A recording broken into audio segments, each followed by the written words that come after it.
This is Matt Brown, and you're listening to Just a Good Conversation, hosted by Digital Photography Review. My guest today is Don Bartletti, a local Southern California kid who became a first lieutenant in the Vietnam War. After the war, he found himself working at a small local newspaper. To say Don is a photojournalist is an understatement. Over the last 40 years, Don has won every major photo award, from the Robert F. Kennedy Award, the United Nations Children's Fund Award, the Robert Polk Award, and the 2003 Pulitzer Prize for feature photography. You're Blackie, aren't you? I bet you are. Yeah. I said, if you are Blackie, you're pretty famous. And let me tell you what story I'm doing. And I went through the whole scenario about being from a big American newspaper, the whole migration. And I said, I know your group. They ride the train and said, you are really helping people. I wasn't being disingenuous. Right. You are enabling people to move, even though it's a terrible tragedy. Rob them first, Yeah. Yeah, it was the undeclared ticket that they had to buy. But anyway, I'm trying to save my own frickin' skin. I'm Matt Brown, and you're listening to Just a Good Conversation, hosted by Digital Photography Review. Take a listen to all our archives. My guests have ranged from Silver Star recipients, Oscar winners, and photojournalism professor Michael Catata. Well, I read somewhere that, the majority of people stop learning after the age of 25. Right, and that has always terrified me. And so I went back for my MFA at 52. Good for you. That was crazy. And I was like, so my mantra is, look, how old am I going to be in 3 years if I don't do this? Right. I'm going to be 3 years older, whether I do it or not. So I did it. And I just really have enjoyed the complexity. Go to justagoodconversation.com for all our archives. Let's have a quick break for our sponsor before our conversation with Don Bartletti. Don, thank you so much for being here today. You're welcome, Matt. I'm happy to do this. I'm going to tell you right now, I'm inviting you back because there's no way we get through your life, your career, without doing part 2, part 3, part 4. We've already done well, though, because I made it 60 miles on the frickin' freeway. That's right. You made it up to 5. Yeah. How many times you made that trip? Oh, God, I don't even know. You know what the great thing about working for the LA Times was? It was their car, their money, their time, their insurance, their car washes, oil changes, their time. You and missed I got paid. No, not anymore. I don't. No, I don't think I could take it. What was the last car the LA Times had you driving in? Was it a Ford Taurus or something? That was a Ford Fusion. Oh, wow. It was actually it was in my opinion, in my life, a luxury car. Yeah. Oh, it was a cruiser. I just put on talk radio and, just drive along. Do your thing. Yeah. Just when everything changed and it looked familiar, I'd get out and then I'd be at my assignment. So tell me, have you always been a San Diego guy? Well, I've lived in the same house on Berkeley Way for 60 years. Wow. A house my father and I bought from a bankrupt carpenter when I was 13, and then we finished the house. Wow. I tiled the bathroom when I was 13 years old. Jeez. We still had dial-up telephones. My dad drove a VW Beetle. We brought all the tile home in the back seat. And do you know, Matt, that bathroom is still functional. Really? Yeah. Was it a small neighborhood at that time? No, my dad said, we're not buying a house, we're buying the location. And I'm on an acre. Now it's completely landscaped. It's like a park. So he bought to put us in the rolling hills way out in the country. Smart move. Yeah. Wow. Yeah, the house was small, but now it's been expanded, and it's all I need. Right. That's it. Yeah. Do you like the location now as, an adult? Or at 13, was it just like you were in the middle of nowhere? Yeah, I didn't care where I ever was. My mom hated it so bad because there was no bus service. The roads were dirt. She didn't drive. So she divorced my dad and No, I hope not just for the dirt road. Nah, there was Some other stuff. There was trouble for the past 5 years. Oh, Jesus. Oh, man. I was just celebrating when they've split up. Oh. Sorry to say Yeah. that. It's a terrible thing, but some good lessons. Yeah, well, that's what happens. Yeah. Yeah. So tell me, when your dad was a Marine, right? Mm-hmm. And then you decide at some point, I'm going to join the Army during the Vietnam War. During my research, I saw that and my heart just like stopped. I can't believe that. Yeah, it was coincidental. In 1968, the Tet Offensive took place, and I got my draft notice to go for a physical up in L.A., and of course I passed it. And my dad said, the next letter you're going to get from the Selective Service Board is you're going to report for duty. So I suggest that you go down to an Army recruiter, not a Marine Corps one, because they'll put you right in the war. Right. Go down to Army recruiter and ask for a job that we should talk it over, something you could do when you get out of the Army. And he knew that being on the inside, he kind of knew that. Yeah, because he trained snipers in World War II, and he knew what the war was, how terrible and tragic it was going. Right. Yeah, and how useless combat actually is. Right. So, so I joined up to do something my dad thought I could work for the telephone company when I got out of the Army. Right, looking for the career afterwards. Yeah. But it sucked. They were going to put me on a mountaintop in a cube-tainer, in a shipping container, and I was going to be like a radio operator, putting plugs in buttons, connecting. This is before satellites, before microwave communications. Everything was a hard wire. So I said, no, you know what? I don't want to do that. Plus, the year of training I'd already had was with some non-commissioned officers that I thought to myself, if I go to Vietnam and knuckleheads like this are on the front lines with me, they're going to get me killed. You won't come back. They're idiots. Yeah. So I went to the commanding officer and said, I'd like to volunteer for officer candidate school. Wow. Yeah. How did that go? Well, he said, we don't need any more engineers. We don't need any more artillerymen. The only thing open is infantry. Oh. So I said, yeah, I'll take it. Because, Matt, I wanted to be in charge. I wanted to make the rules. I wanted to give the orders. Because I felt confident that I could do that. And I qualified to go. And I went off for a year of training at Fort Benning, Georgia, as a very introverted, squirrely little guy, and I came out buffed up and super confident. I mean, they threw us down waterfalls on rappelling. They put us through the jungle in Panama. They made us march and scream and yell and make our bed really well. So, yeah, I was a changed guy. How much weight did you put on? I still only weighed about 135. But you just got like bigger. I could bench press 150. Right. You were bulked up. Yeah, I was. You felt big. Yeah. I could run 10 miles in combat boots. Nothing stopped me. Wow. Yeah. So it was good. So I was well prepared to go to the war physically. Mentally, It was scary. It was scary for everybody. Right. Oh, Jesus.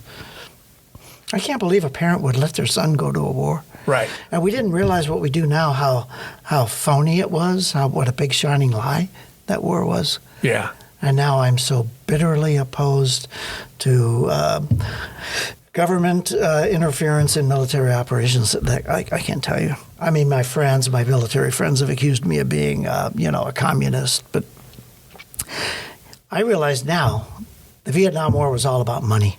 It was about money for Sealand vans, about money for General Motors making armaments, for Colt 45 making guns, bomb makers, communications.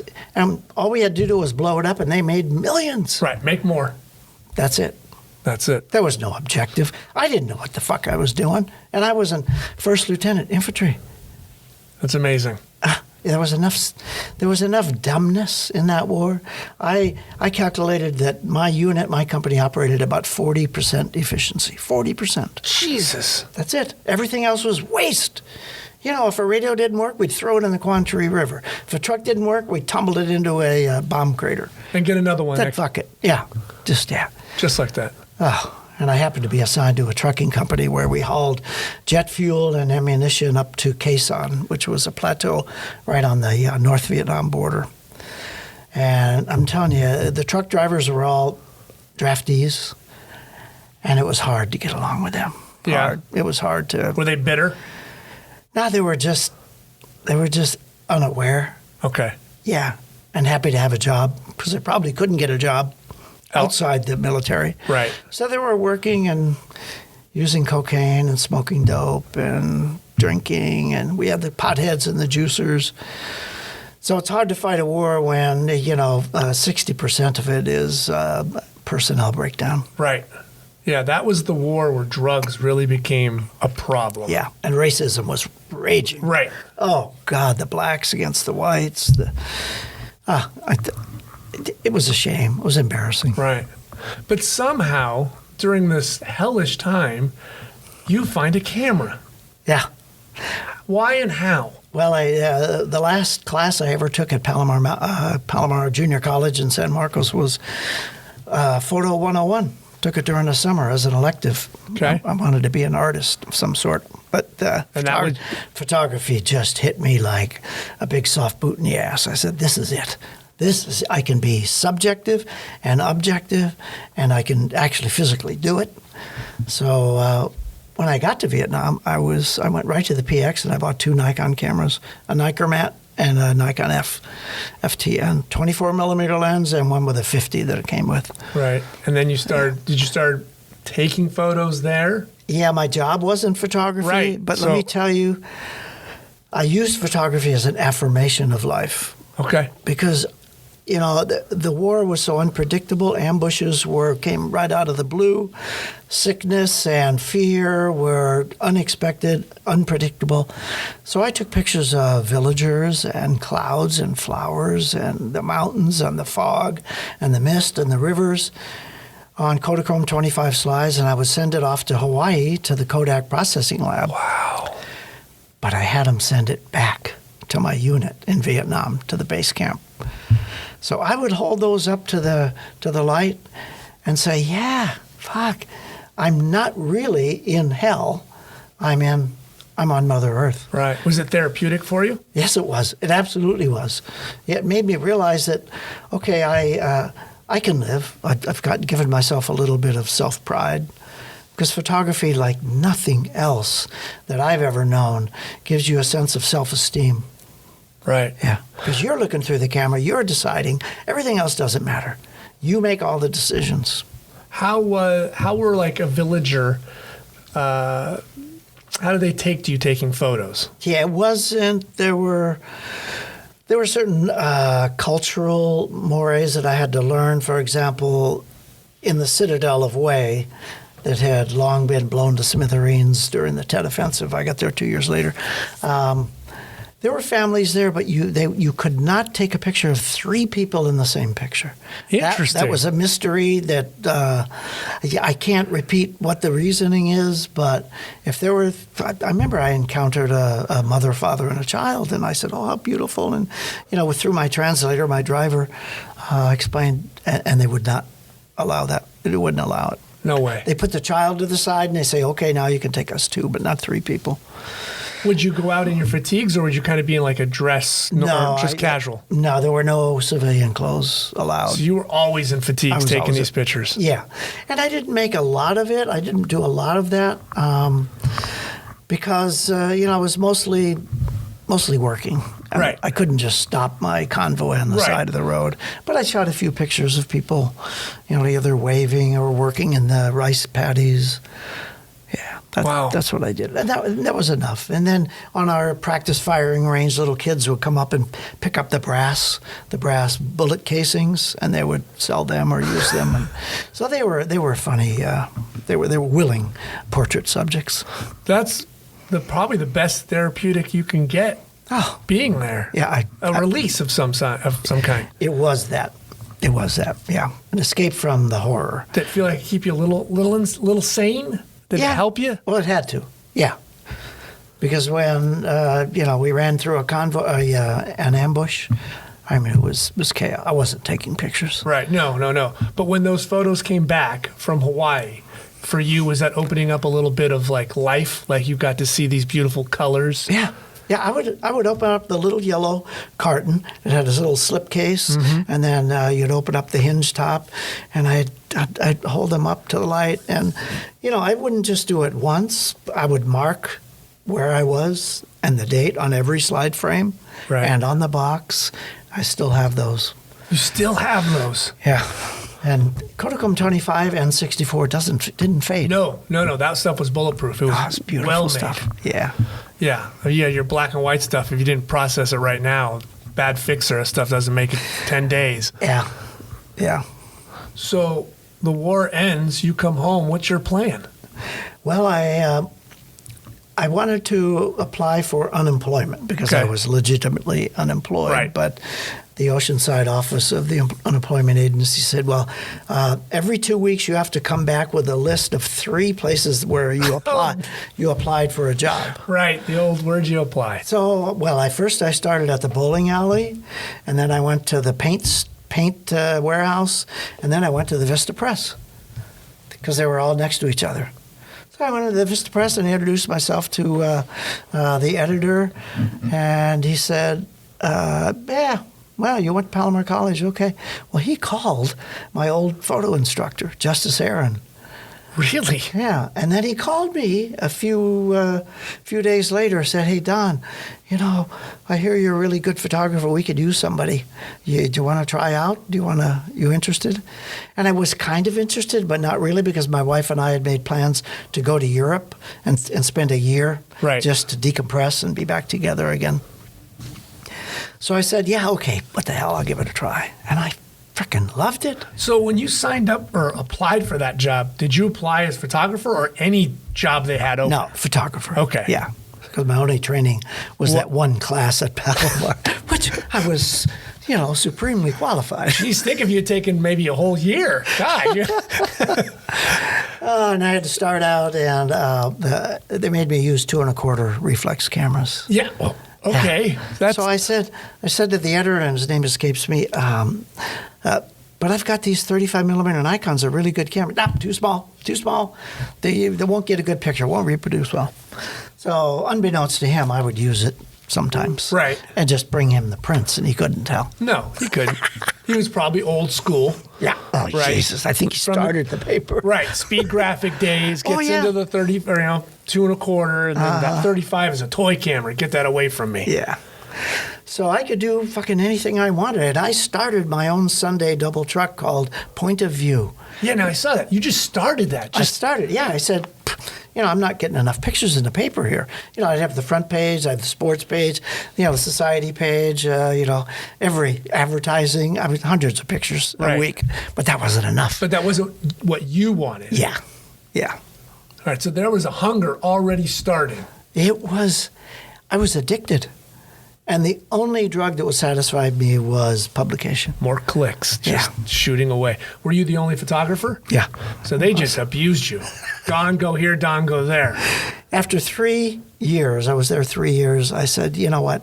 They called me up on Thanksgiving Day and said, hey, there's a Meet Your Merchant guy down at the car agency that you couldn't get yesterday on Wednesday. Can you run down there? I said, no, my family's here. I said, we really need that. And then on Monday morning, Joe Boschetti invited me into his office and said, Don, you've been kind of a pain in the ass to us for a couple of years. So, we're going to give you long enough to find yourself another job or 2 weeks. I said, okay, 2 weeks, that's good, because I have 2 more stories I want to get in the paper. Then you can shove it. Yeah, it's all yours. No, I never said that, but I took my leave, and I was afraid because I had just had a second newborn baby. Yeah, that was... Wow. But I've been a good saver, and I worked for a year freelance doing weddings, bar mitzvahs, circumcisions, anything, portraits, anything. Right. Phone book covers. Yeah, a quinceañera and a bar mitzvah at the same time. Doesn't matter. Yeah, I do it all. Now, in those 3 years, does the migrant process that you're starting to becomes your long-term, I guess, photo essay of your career? Like, does it start there in those 3 years? It started, but I didn't know it started. There was an orphanage in Tecate that the Women's Club of Vista used to visit once a month, and they would bring food and clothing. Okay. And they would play with the children, and I was invited along, asking if I might want to do a little story on it. And I went there, and it was right across the border, these beautiful little children. I photographed them at playing, talking, eating, and I laid out a double truck plus the front page, and about 3 months later, the director of the orphanage called and told the editor, got the editor on the phone, said, I just want to tell you that every child that Don Bartletti photographed and put in the paper has been adopted. Oh, my goodness. Oh, my God. It's still an emotional crescendo for me because it was right then and there that I realized the power of photojournalism. Absolutely. I don't know if you're Catholic, but that could have gotten you close to sainthood.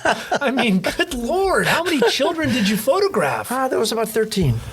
But they're out of a population of maybe 50 in the orphanage. But 13, that is touching. Oh, and they were the most beautiful little creatures I ever.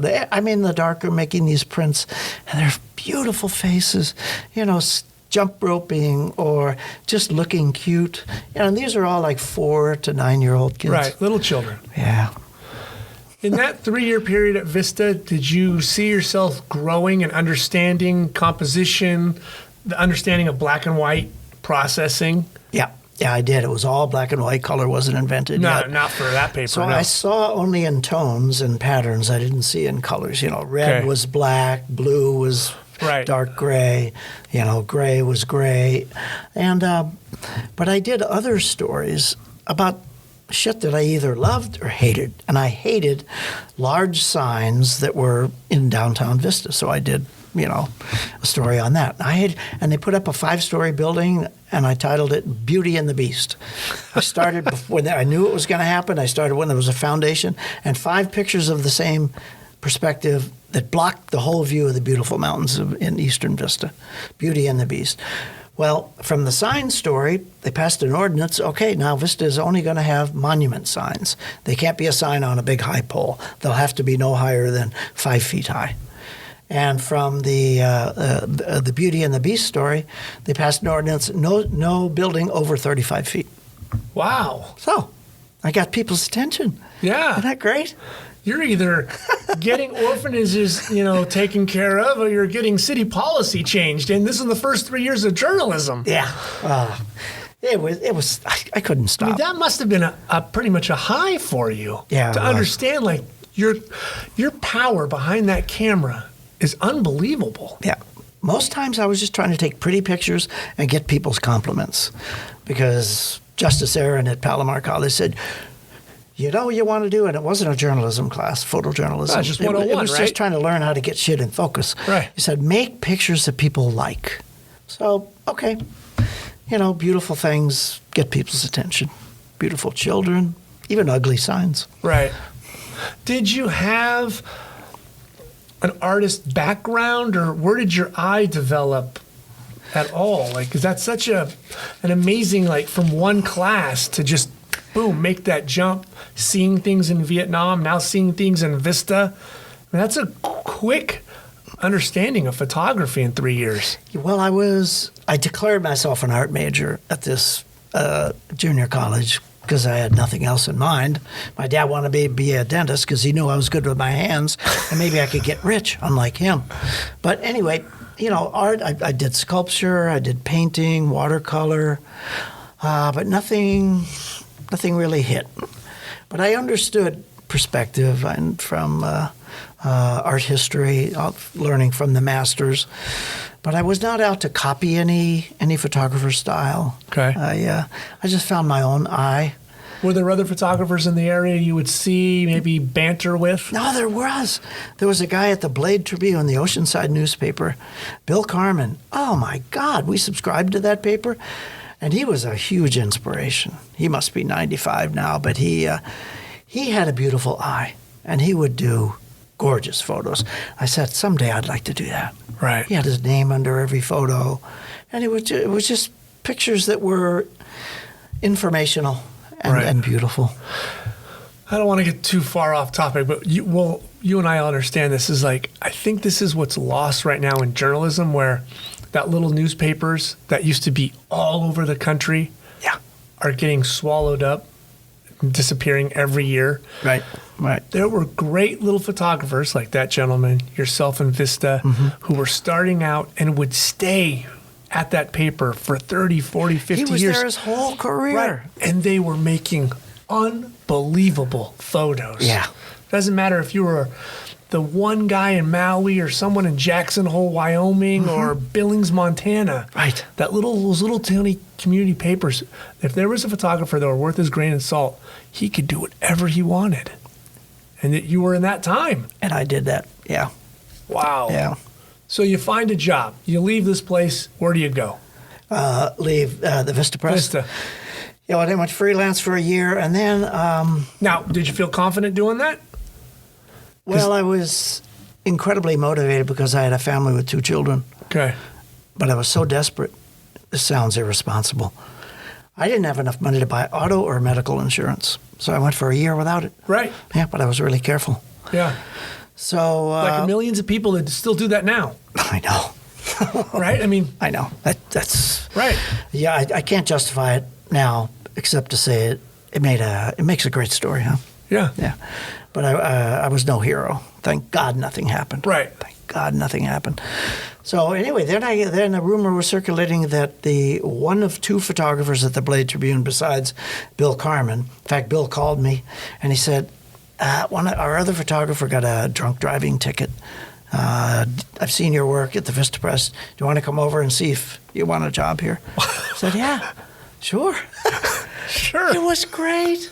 So I could break the reins of my little small town of Vista, and now my beat was expanding.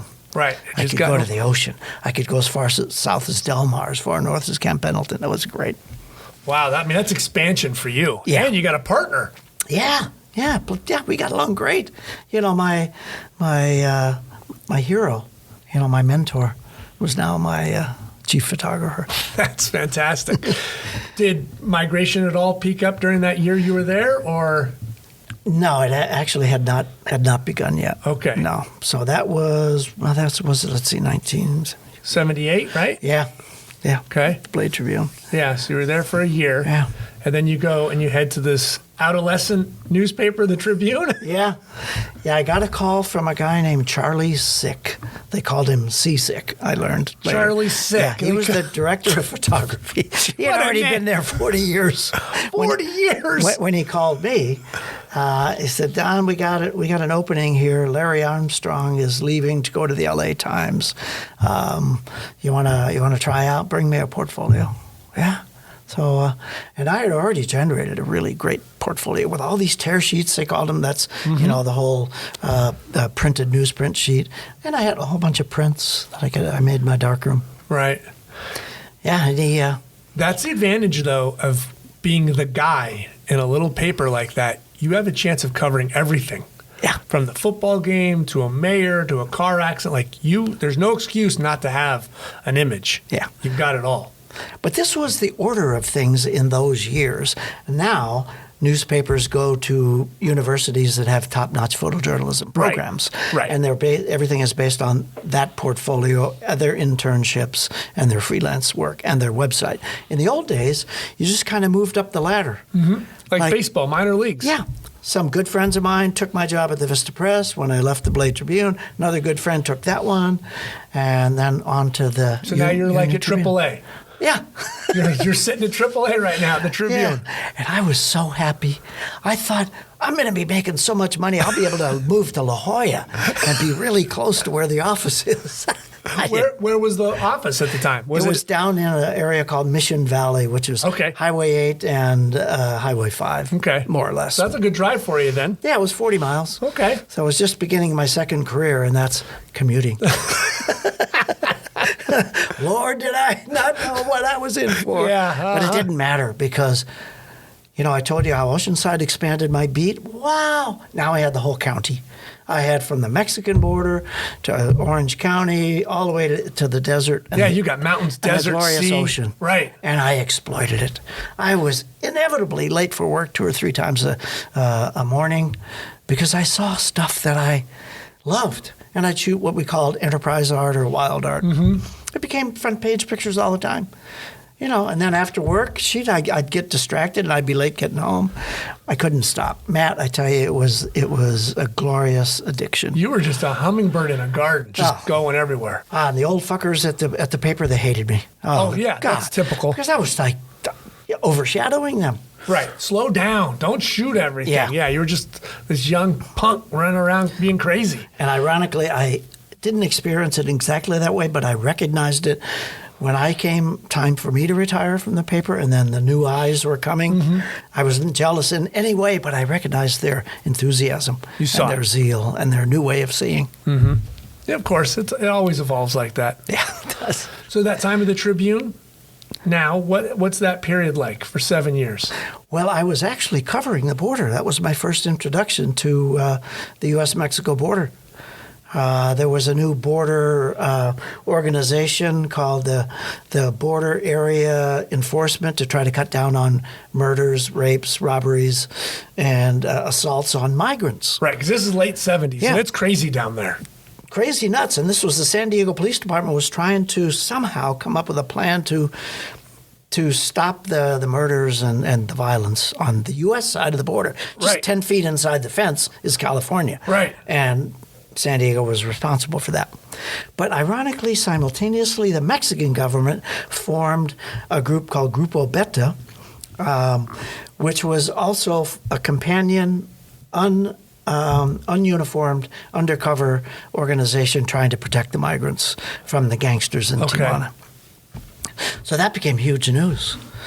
And then migrant enforcement became a little more severe. Migrant routes to the north changed. So all of these things that were on my menu, the violence, putting up new fences, changing paths of migration, then I began to understand what was pushing people out of Mexico and what was drawing them in. Right. Was that shocking for you, seeing that for the first time? I mean, that's got to be unbelievable. It was a mind blower. I can distinctly remember saying to myself, standing on an area called the soccer field, which is about 15 miles, maybe 5 miles inland from the Pacific Ocean, Okay. an area near Colonia Libertad on the east side of Highway 5, where most people were crossing. There was a priest that said Mass there, and there were hundreds, legions of people that would mass against the fence, which was essentially barbed wire smashed into the ground with hundreds of feet going north. It was unenforceable. The Border Patrol gave up. Right, it's just wild. It was a no west. man's land. They would Jeez. wait on the ridge line a mile away. So anyway, I'm standing there among these hundreds and hundreds of people saying, how in the hell did this happen? What is happening? This is historic. I said, I know 25 years from now, people are going to look back and say, how the fuck did this happen? And with my photographs, they're going to have an answer. This is how it happened. So I'm not trying to lobby one way or another for open borders, Right, closed yeah. borders, enforcement or lack of it, amnesty or lack of amnesty. I'm just saying this is how it took place. So while America was sleeping, this is how this gigantic ethnic shift took place. Now, that's Carter administration. So was it just something not on their radar? It just kind of happened very fast. California was overwhelmed, and San Diego County was overwhelmed, and nobody really had a legit answer on how to handle this? Yeah, I'm not sure of the politics of it. Was more interested in the I hate to say, and I don't say this lightly, the theater. Right. The theater, because it was It absolutely was, right? Yeah.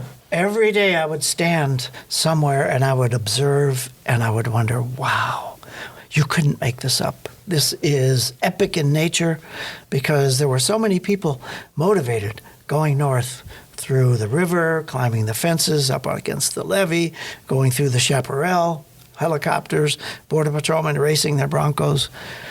And I think people get a sense like it happens at Tijuana, and they have no idea it happens 400 miles down the border in the middle of nowhere. It's all over the place. Yeah, well, it did migrate.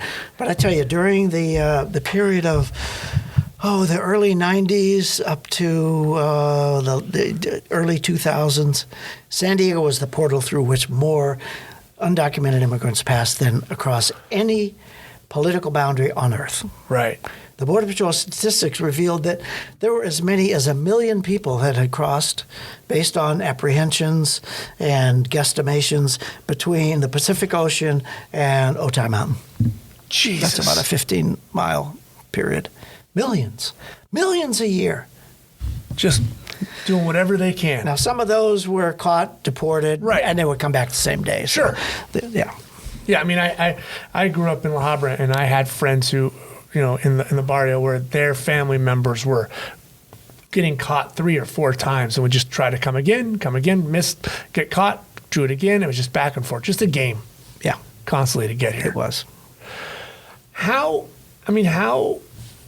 What was the light switch for you to say, okay, I'm taking this, and I'm not going to make it a torture or mantle, but I'm going to document it because it's just so big? I mean, what was the switch? Was it a scene, a moment, something that, caught your eye in a photo? What was that? Well, Sebastian Rotella, a esteemed reporter that I worked with a lot. We didn't work together. I preferred to be alone. But he was writing about, okay, they're going to put up new stadium lights now to try to illuminate this steel fence made Jesus. from surplus landing mats that I used in Vietnam. We'd put them down on the wet jungle floor, and we could land helicopters and airplanes and store ammunition on them. So they were surplused and welded together to become a 10-foot fence. So the Border Patrol was, it really wasn't stopping anybody because you could climb it like a ladder. Right. There were ripples in it. You could get a foothold and a toehold and a handhold. So they put up stadium lights on portable trailers with generators. So that was an assignment. And I found my way around onto the Mexican side of the border.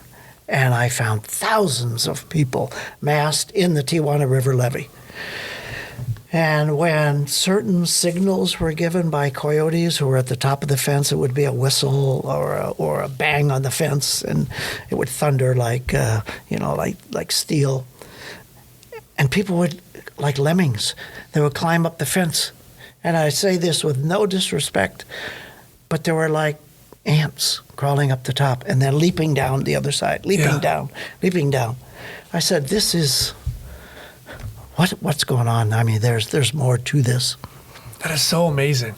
Yeah. I mean, I remember, I think it was the 90s when they had that big Tijuana rush. There was like a day where just thousands of people overran the border, and they were they just would come through the car lanes. Yeah, they were just spilling through, and it was crazy. And it was like that, just ants just flying through that was there. one I missed. Oh, and I wish I would have had it. Well, how do you know? Right? Yeah, I know. It's just random. Everybody gets together and takes one guy. Like, was it like that day for you? Like, you see one guy, then 4, then 10, then 20, and then it's just every man for himself just goes over the fence? That's how it happened. And one of my most treasured pictures I titled Too Hungry to Knock. I'm on the U.S. side, standing next to one of these big searchlights aimed at the bare steel fence. And I'd been there a couple of hours, and I would go up to the fence. The Border Patrol became accustomed to me. I told them what I was doing. They didn't bother me. Mm-hmm. And I'd look through the little cracks or the little holes, and it was the usual questions. These guys would tell me, hey, we're trying to get a job. There's no work here. We're trying to find our parents. And they would ask me how much my camera's worth over and over and over again. Yeah, so I had the camera on a tripod, and I had walked away to talk to a Border Patrolman about something. I said I wanted to know when the shift was going to change, so I'd have heads up, because that's when migrants would come back. So I returned to my tripod, and the camera was gone. Somebody had managed to reach through a hole, a little crack, a seam in that steel fence, and unscrewed my camera, and it was gone. Now, I had already been there for 2 hours bantering with these guys. Some guys would climb the top, and I knew they were the smugglers. I knew the locals from the migrants. Right. So I looked through there, said, hey, what are you doing? Don't you know me? You know what I'm doing. Why'd you do that? We want that camera. Oh, sir, we don't know who took it. We don't have any idea. I said, I tell you what, just give me the film, you keep the camera, because I'd already made some really good pictures. Right. You keep the camera. He says, well, we don't know who has it. I says, oh, listen, I'll buy it from you. How much do you want? I said, I don't know. We don't know if we can find it. Well, he came back and said, okay, sir, $20. We have the camera. I says, okay, $20 it is. I was tempted to go, I'll give you 10. And they would have understood. I probably could have gotten back to 15. So, You're bartering for your film. Through the hole comes the camera. And I was tempted to snatch it and not pay. Right. But, I'm not that kind of person. I'd made a legitimate deal with these illegitimate thieves, but nevertheless. Someone has to be the white knight, right? It was an hour after that I made Too Hungry to Knock. I had stepped back away from the fence, wasn't going to let this happen again. And I knew by that time when the Border Patrol was going to change shifts. And that's when the smugglers went to the top, and they would give a whistle, and it was like thunder. It was like cacophonous. Dozens of hands and feet and knees and elbows banging against as they climbed the Mexican side, and they would get to the top and they would jump down. They would jump down, just free fall down. Oh, man. So I get a sequence of 5 pictures, and the one that I like, or 2 guys are in midair where their hand had just left the top of the fence and their feet hadn't yet hit the ground. So did you learn something from that about now this, because it becomes something you do for over 30 years, as much as they're your subject, you do have to be aware that you're dealing with people that are starving. Yeah. They'll do whatever. If they don't mean to hurt you, but they will because they're at such a low point in their life. They'll do anything. I know. But the real challenge of my occupation and the ethics of photojournalism made my job and that subject even more painful. Right. Oh, I could have changed lives with a $5 bill. Yeah. Or a chicken sandwich or, a jacket, wear anything. Yeah. But Yeah, because you walk on that fine balance. Yeah, I had to adhere to it. Yep. So you would believe every picture. Right. Because once the rumor gets out that you're, Fox Newsing it or mockumentaring your job, you're done. You'll never be believed. No, and it'll be with you forever if it's just a rumor from '79. Yeah. Rumors never go away. No. It will mark you for the rest of your career. Right. And I know people who have been marked like that. So let's do a little technical thing. How are you shooting that black and white back then, right? Because that film's not great. What are you using, Tri-X 400, if you can remember? Yeah, it was. There was a new film called T-Max that replaced Tri-X, which was a finer grain, the same sensitivity. Okay. And we could push it to 1200 with AccuFine, I think, or something. Yeah, but it was a horrible challenge. Oh, my God. When I was filing dozens of years of negatives, I was looking at them all as I put them in archival sleeves. Mm-hmm. So many images are blasted out. The highlights are gone. Right. Or it's underexposed.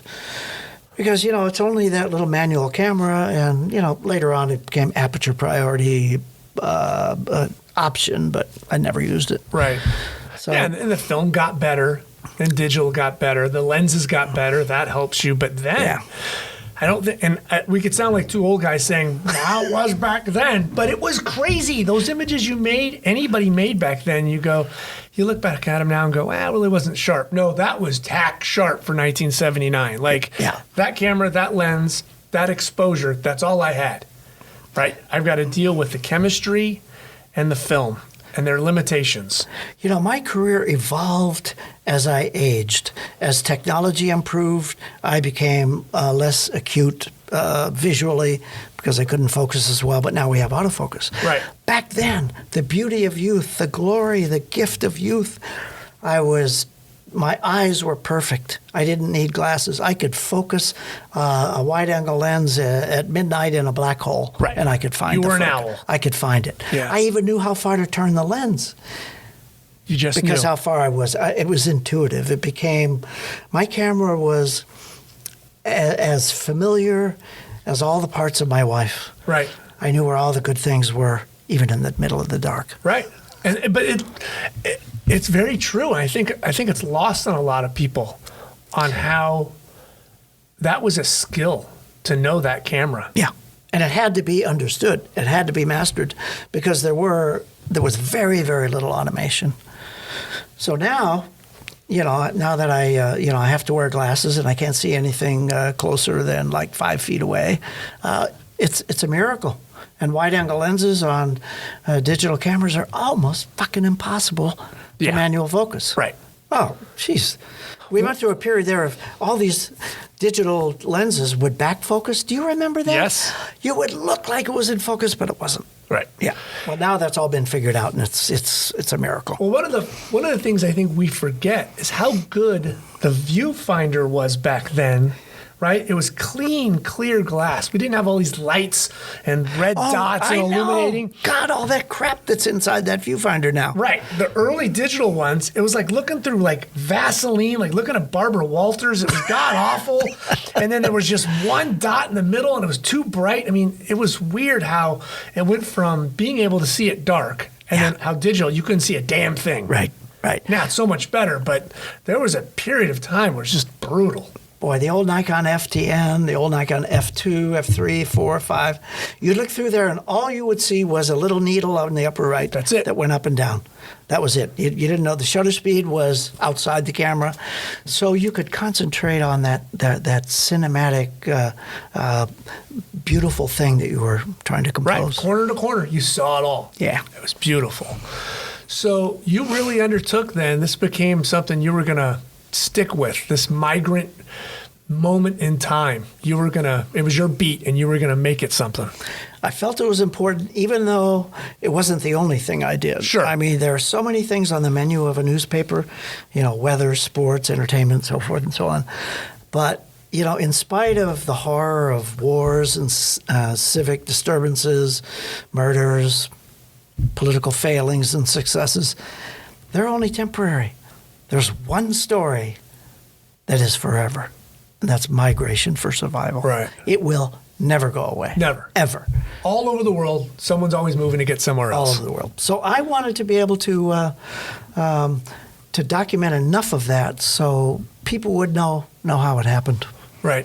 Did you ever get to Central America, South America? Oh, yeah. Because that's where, it's funny, everybody thinks it's Mexico, but it's coming from all over. Yeah, I had assignments deep in Bolivia, Brazil, Argentina, and I swear I'd be walking around outside of my assignment, and people would come up to me and said, "Hey, do you know how I can get to the United States?" It's pervasive, right? Especially in these little jungle encampments and small pueblos, isolated pueblos where people are just struggling to live. Tell the process. How was that like getting a story started back then in the 70s and the 80s at that time, like going to either Central America or going to South America? What was the process? Well, the two major newspapers I worked for, the San Diego Union and especially the LA Times, they were like research institutions. They had brilliant reporters who had beats, and they knew everybody. They had lists of contacts and resources and sources, so they knew it. They knew it like I could never learn it. So I relied on reporters to do this for me, introduce me to the subject, get me interested in it, and to open the door and get me in. But then, once I learned about it, I learned all the vagaries of, could be a migration story, it could be, anything. Once I learned what the hell was going on, then I insisted on working alone. Really? You preferred to be alone? Yeah, because a reporter is, by rights, trying to get quotes, trying to figure out the supporting elements from official sources and so forth. And to drag my ass along on that, God, I'm not going to shoot a guy, a Border Patrol chief at his desk. That doesn't mean anything to me. No, that's not a story picture. Yeah. That's a waste of time. Yeah. So I would always go out. And it was sometimes turned down. I said, I had to do a daily, and you have to get something to go in the daily paper. Yeah. But if there were longer range features, which became more possible for me at the LA Times, because they were a far different academic attitude there. Right. Way different. Oh, yeah. So let's talk about that. Then you get, at what point in '84 do you get called up, let's say, to the big leagues? Yeah, I was with Bob Greiser, who was the director of photography at the San Diego edition of the LA Times, and he was a sailor, sailing. He loved boats, and there was a ship being built, a replica of an old three-masted schooner, and I was at the San Diego Union. He was there for the LA Times, and we're both inside the hull of this beautiful ship photographing, and I'm chatting with him. I said, "Hey, Bob, boy, I'd sure like to work for the LA Times. Oh, geez, that'd be great, Why? What drove you? What gave you that? Because I wanted even a bigger beat. San Diego County was too restricting. I had done some stories out of the country for the Union Tribune in Central America, but, I got back and here I was doing, society stuff, Dog of the Week, the weather. Right. Padres game. Yeah. Something, anything. And really pushing the limits, and the Union Tribune didn't like that. They were a union shop, and if you were late, or you took pictures with your own cameras, or you took pictures driving your own vehicle, they didn't like that. That was against the rules. Really? Or if I worked through lunch, they didn't like that either. Right. So we became arch enemies, and, I got fired. Right. But just in the nick of time, Bob again. Greiser was there and said, sure, come on over. Let me see what you got. So I spoke with Dale Featherling, showed them both he was the editor, Dale was. Yeah, and they liked it. Now, people don't know, there used to be an edition of the LA Times and in the Valley. Right. There used to be a Valley edition of the LA Times. Yeah. And then there was multiple editions in the morning, right? There was the early edition and the later edition, not afternoon, but later. Yeah. So how was that being in San Diego in the LA Times? That was the pinnacle of photojournalism on the face of the earth. I was there shooting black and white film, a staff of 5 photographers and sometimes 4 freelancers.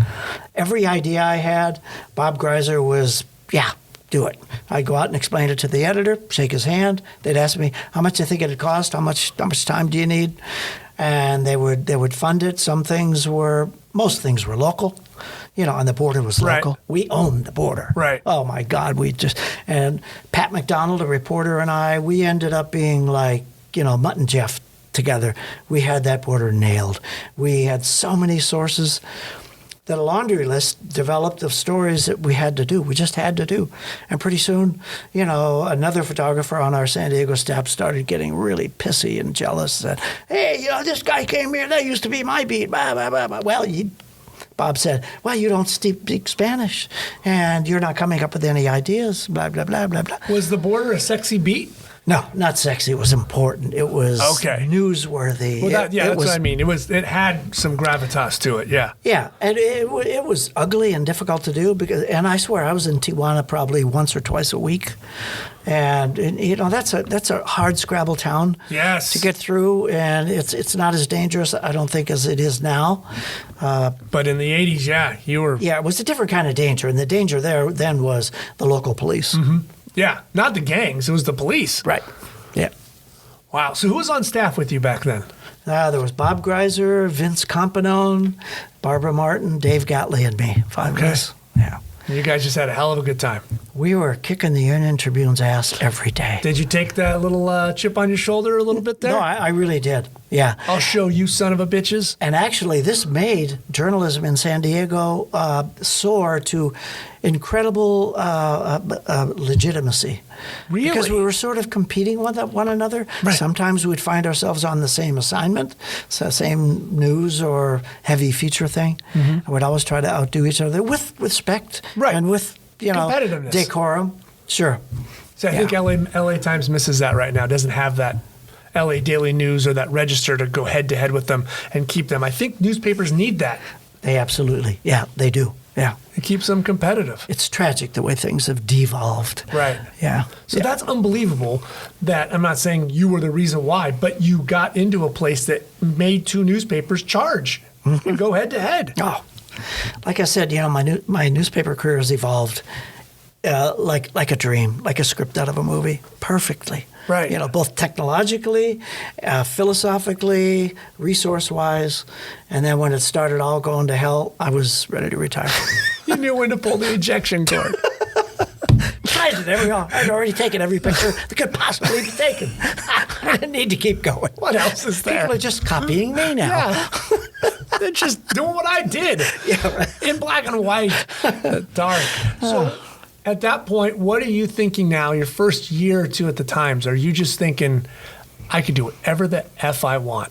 Yeah, and they had your back. And they realized how enthusiastic and, without patting myself on the back, how really skilled I was and how different and, you can pat it. And efficient I was. Yeah. And it came without any effort at all.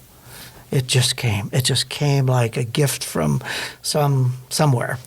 And they recognized that, and they would come to me with the big stories. Reporters would ask me to be, what I hate to say, their photographer, but Right. then they became my reporter. Right. So, well, if you're the tenacious guy who's hungry, going to go out and Yeah. kill himself for the photo, that's what you want.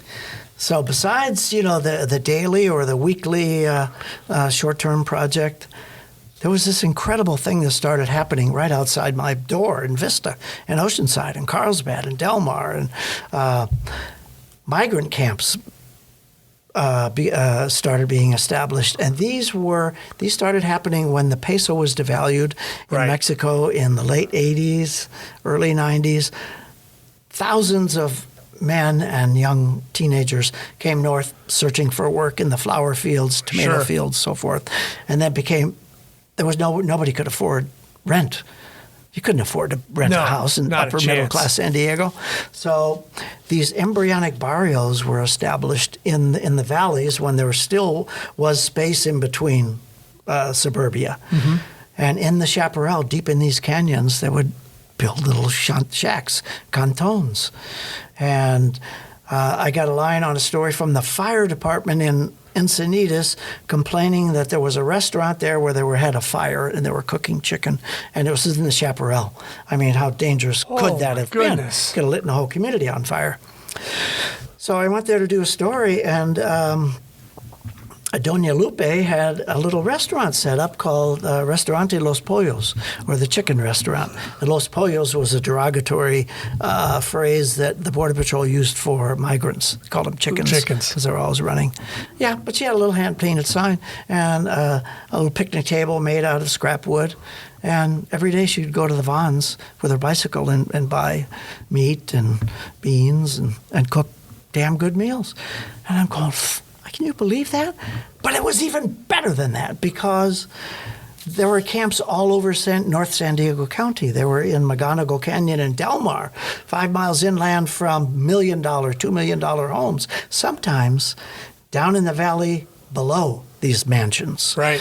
And migrants found work in car washes, motels, supermarkets, restaurants, Anywhere dishwashers. they could. And they would retreat back into these little canyon camps. So I said, wow, this is a subculture that's unbelievable. Right. You never would have thought as a 13-year-old boy moving into that house at that time Oh, that yeah. within seconds out your door, all of a sudden people have got camps living there. Yeah. They hadn't established themselves when I was 13. No. But now later on, but imagine a 13-year-old living this way. Right. Yeah. This must have been just unbelievable. So there was two conflicting things as I was photographing.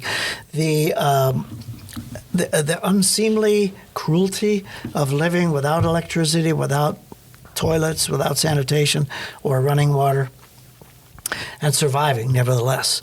And even establishing little barrios or colonias within these camps. One camp had 2,000 people by estimation. But the Chilangos of Mexico City would live on the high, dry ground. The Guatemalans would have to live down where the mosquitoes were next to the creek. Interesting. So that was an incredible discovery. There was even a gay contingent that all the mean guys from Guerrero would tease and fight. Right, because that was a big no-no in that community back then. Yeah, it was. I mean, people have to realize this is 2020, and it's a whole different than the 80s. Yeah. And gay migrants, oh my goodness, no. So the magnetism, the temptation of covering this was limitless.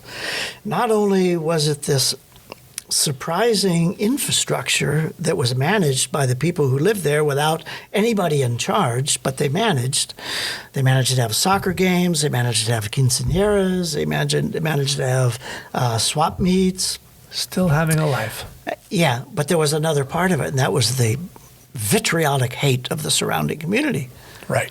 Yeah, they hated these people because one guy I photographed in his house said, I just moved here from Michigan, and I thought I got this bucolic view of this valley, and, unlike where I came from in the city, I'm living out in the country.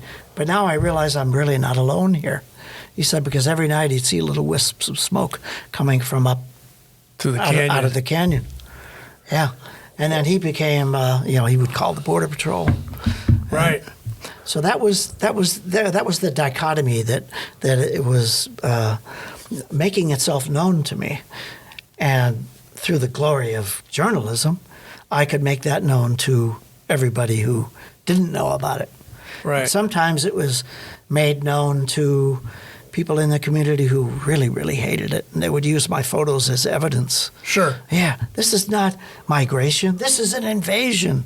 This is not, a little community of cute little people who are doing the best they can. This is trespassing. Right. So they're still breaking the law. One side, the other side is Yeah. not opening it with an open heart. So I had to be extremely careful. And I wasn't without opinion, but I kept it to myself because I understood both Right. schools of thought. And I had to remain neutral so Now, I could get the real story. You had already done the Caltrans photo by then? The accidental kind of morphed into Caltrans photo? Yeah, that was part of that. That was another story on the list that came. All these this carnage along the freeways. Right, because I remember that being a big thing. Oh, it was huge, and it's a story worth telling because it's one of probably every photojournalist's dream that you can make a picture that makes a difference. Right. And we don't always know that they do, and maybe, in fact, 99.9% they don't. But It's weird that I remember when it went up, because I remember when it wasn't there, and when we would go to San Diego, how driving home, my dad was aware, and then, boom, there's a sign. yeah. It's kind of like, it's that bad? Well, when Pat McDonald, my trusted reporter at the Times in San Diego, he came to me and he said, we've got these statistics from Caltrans saying, already this year there have been 165 people slaughtered on the freeway down a mile north of the U.S.-Mexico border and up near Camp Pendleton at that Border Patrol checkpoint. And hundreds of others maimed and crippled. People, left for days in the median before they were discovered injured or dead. So, Don, let's see if we could do a story on that. Well, I didn't know where it was happening. There was no statistics except a mile from the border and a mile from the San Onofre checkpoint. So I had to go out, and it took me days and days. And my photo director of photography who hired me, he was getting, whispers in his ear from jealous other photographers on the staff. Said, "Hey, you've been letting this guy, he's been out 3 nights now, and he's got no pictures." Says, why can't I go out and spend 3 days on an assignment? And I remember coming back one morning before I went out again, and in the photo assignment book was said, "Didn't get anything." Oh, boy. I was both angry and depressed. So I did go out again. I spent all night, and at the crack of dawn, I realized this is where it's happened. People are creeping up through the Tijuana River bottom, coming up in between 2 business park buildings and climbing over a fence and then dashing across the freeway to the median. And the median became like a swap meet, like a free-for-all, where there were smugglers swinging deals about going to L.A. or going further north. But until they got to the median, where there was only a concrete K-rail barrier, that's all there was, there were deaths on each side. Jesus. So I remember one morning, just barely, I had 400 speed film cranked up to 1200, a 300 millimeter 2.8 lens, and I leaned, and I had seen people gathered, and they looked like they were at the starting line of a sprint, probably 30 people. And I'm running and running and running, trying to get close enough to get it to fill the frame, and I never did till the first person moved. A guy with a sombrero. So I leaned against the K-rail, set the camera down, and just I hit the motor drive, bam, bam, bam, bam, bam, bam, bam, bam. And that became the signature picture that anchored our story on carnage on the freeways. Plus, there were other pictures of this little, this little informal community of people swinging deals in the middle. fathers with children on their shoulders, kids being tugged across the freeway almost like the sign shows. Right. So Caltrans saw that article, and their PR flack called me up and said, Don, we've got to, and I'll quote him, stop the slaughter on the freeway. We were trying to figure out everything we can. We're going to put dots in the freeway. We're going to put up slow signs, and they even hired me to take pictures of these bots dots. They were going to put little ripples Right, yeah. in certain areas just to slow people down or alert them. And then he said, Don, could you send us, 5, 6, 7 pictures? Send us the ones that were in the paper and send any more that you think we could give to our staff artist. Because we want to create a warning sign for drivers to tell them to slow down. And based on probably 5 or 6 of my photos, because I know he didn't go sit night after night next to the freeway and start sketching. Right. No, he stylized certain pictures of a woman and with a dress on, and a female child with a pigtail, and a father, and arms outstretched, and that became the signature of stark black and yellow sign that was put up within a mile of the freeway. They were put on the 805 freeway and the 5 further north up near Camp Pendleton. Right. Well, what did that do? That did alert people. And Caltrans called me and says, Don, the deaths have dropped almost to 20% of what it was. Because people were slowing down. We're going, oh my God, in America, we don't see pedestrians on the freeway. Right. In Mexico, any roadway or railroad is a pedestrian right of way, believe it or not. Right. That's the way it is. Even highways, freeways, tollways. But here, American Motors, they couldn't adapt to that. But they did when they saw these signs. It said precaución, or caution, slow. And Caltrans even created a billboard that was a drawing, a replica of that picture of these 12 to 15 people in a row stretched across 4 lanes with traffic barreling down. They created this giant billboard and they put it up at the rest stop on Camp Pendleton. Oh. And written in Spanish and English, it said, don't risk the lives of the ones you love. Don't cross the freeway. Right. Smugglers would do that because they were trying to get around the Border Patrol checkpoint up there. Mm-hmm. Down here, they were just trying to get to a smuggling vehicle down in San Ysidro. But up on Camp Pendleton, it was a tactic smugglers would use. Yeah. Do you think your Army training helped you at all in those early years, kind of like staying up late or seeing things at night? Do you think any of that kind of came into play? You know what? My job was as an observer running convoys through these jungle roads in Vietnam. And occasionally I would take a ride in a light observation helicopter in order to see if I could identify where the NVA were amassing. I had to try to what I call organize confusion. I mean, the jungle, the hills, the roads, it's just a mass of shit. But there are certain little indicators, broken branches, footprints when I'm on the ground. From the air, I would see dust. So that's organizing confusion. That's exactly what photojournalism is. I love nothing more than going into an arena with 70,000 people and finding the one reveler, the one rock star lover that exemplifies the joy of music, for example, or going along the border where there are hundreds, if not thousands of people with, one thing on their mind, not looking back. Try to find that one face, that one smile, that one tear, that frown, that shredded shoe or hole in the pants that symbolizes the struggle in that particular story. Right. And that's how the Vietnam War enabled me to survive. And every shot I took in Vietnam was so I could live. But with a camera, every shot I take lives forever. The subject never dies. Photographs are immortal, like nothing else in the world. Yeah.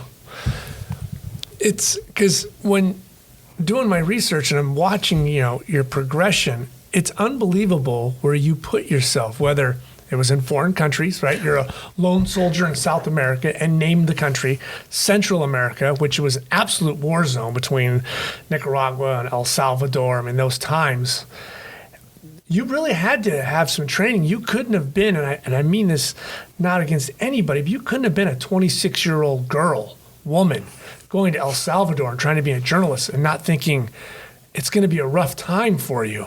I mean, you had to have those military eyes in the back of your head and the extra sensory of knowing what was going on. No, it definitely did help. But Matt, I have to tell you that I don't believe photojournalism is gender specific. Those female photographers I was with in the Afghan War, the Iraq War, in Mexico, in Central America, they were in the in the minority. But they had the same skills as I did. Mm-hmm. And as a matter of fact, in Iraq and Afghanistan, they had the advantage because photographing females in the Islamic world is, wow, that'll get your head chopped off. But my military training was important. And I'll tell you where I think I can answer your question the best. When I was at the Orange County edition, we were always being asked to have ride-alongs with students from the local colleges and photo programs, mostly in community colleges. And I took this one guy around, and he was kind of, he was getting bored after a couple hours, or me trying to find some wild art. He said, you know what I want to do? I want to be a war photographer. I want to go to war, and I'm going to make famous pictures. That's what I want to do. I don't want to do what you're doing.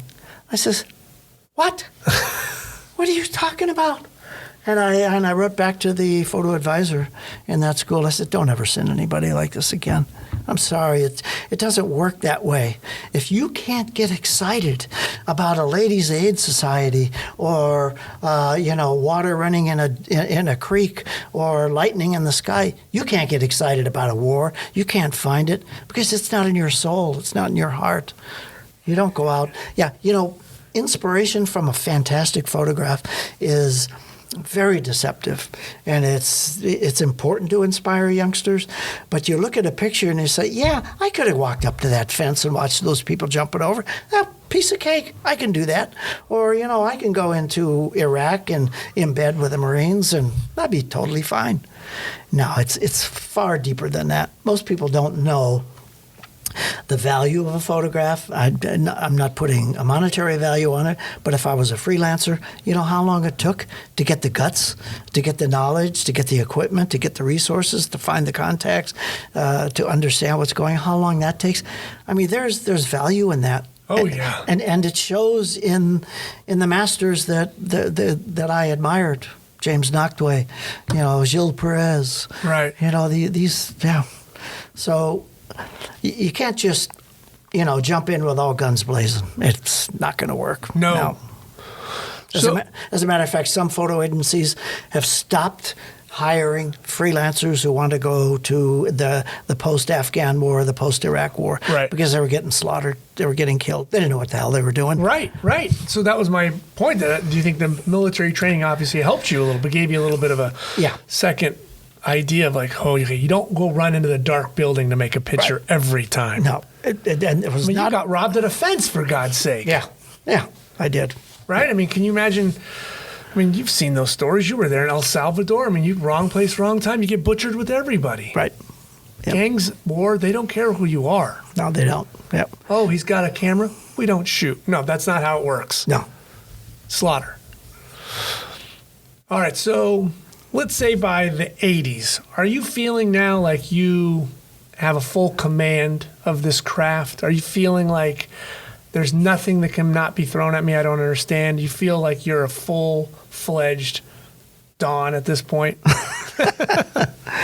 No, because sometimes I'd get assigned to the World Series or the Super Bowl or a basketball game or the San Diego Sockers game. And let me tell you, I was a fish out of water. I had no fucking idea what I was doing. Number one, I didn't understand what Andy Haight, one of the masters of sports photography, tried to teach me. He said, Don, you got to anticipate the play. Your camera's got to be there before the pass shows up. I says, well, how the hell am I supposed to do that? I don't. All I know is football has, 3 bases and basketball has a net. That's all I know. That's all I care about even. I don't even care about it's already happened last night. Why do we have to do it again? But anyway, sports I didn't care for. It wasn't, I had no command I mean, you ask if I was ready to throw anything at me. No, don't throw that at me. And don't throw celebrity portraits at me. Oh, my God. I would get diarrhea. I would get afraid. I would have nightmares the night before. Because I don't know what the hell to tell to some famous person. You know, okay, look out the window, or look like you did in this scene in the movie. You know, how dorky was that? Oh, jeez. I mean, so the Times realized over the years that there were masters of sports. There were masters of portraiture. Right. And there was one guy who knew the border like nobody else, and that was me. You were the Don of the border. Yeah. So when they sent you, when you did that kind of stuff, did you feel like, okay, I've got this. I have a style. Is your style developed at this point? Like, you know what you're going to do when you go there? Oh, yeah. Yeah, I don't have a shot list because I found that when I did have that, then I was only looking for that. Yeah. Okay. So you really have to be so observant of things slightly outside the story. You know, I might be assigned just to find, okay, photograph the new tall steel fence and the lights. Well, there's tons of stuff going on outside that, right, simultaneously. Yeah, shooting a fence, boy, that's sexy. Oh, yeah. You ought to try to shoot a guy harvesting lettuce. Well, that's another challenge. But it can be done. Right. It can and be, you did it. It can be interesting, yeah. When do you leave? I guess it's not leaving San Diego, but they shut down San Diego Times and you become OC Times. Yeah, the San Diego edition Right. of the LA Times. Yeah, it was losing $1 million a week or something. But, Wow. But our circulation had skyrocketed to well over $1.5 million on Sunday. Not in San Diego. San Diego Overall, right? San Diego had like 400,000 or 500,000, which was incredible. That's and a even the big Union number. Tribune had a lot. So we were actually stuffing the advertisement box because it's all based on circulation. Sure. How much you charge per column inch of advertising. It's all based on circulation. Now it's hits on the web. God, yeah. Clicks away. Yeah. So, but nevertheless, the expenses became more than the paper could keep. Yeah. Right. I mean, we had luxury offices in a high-rise downtown. We had a huge dark room. We had staff cars. Everything was paid for, and we're going on foreign assignments. I was. Right.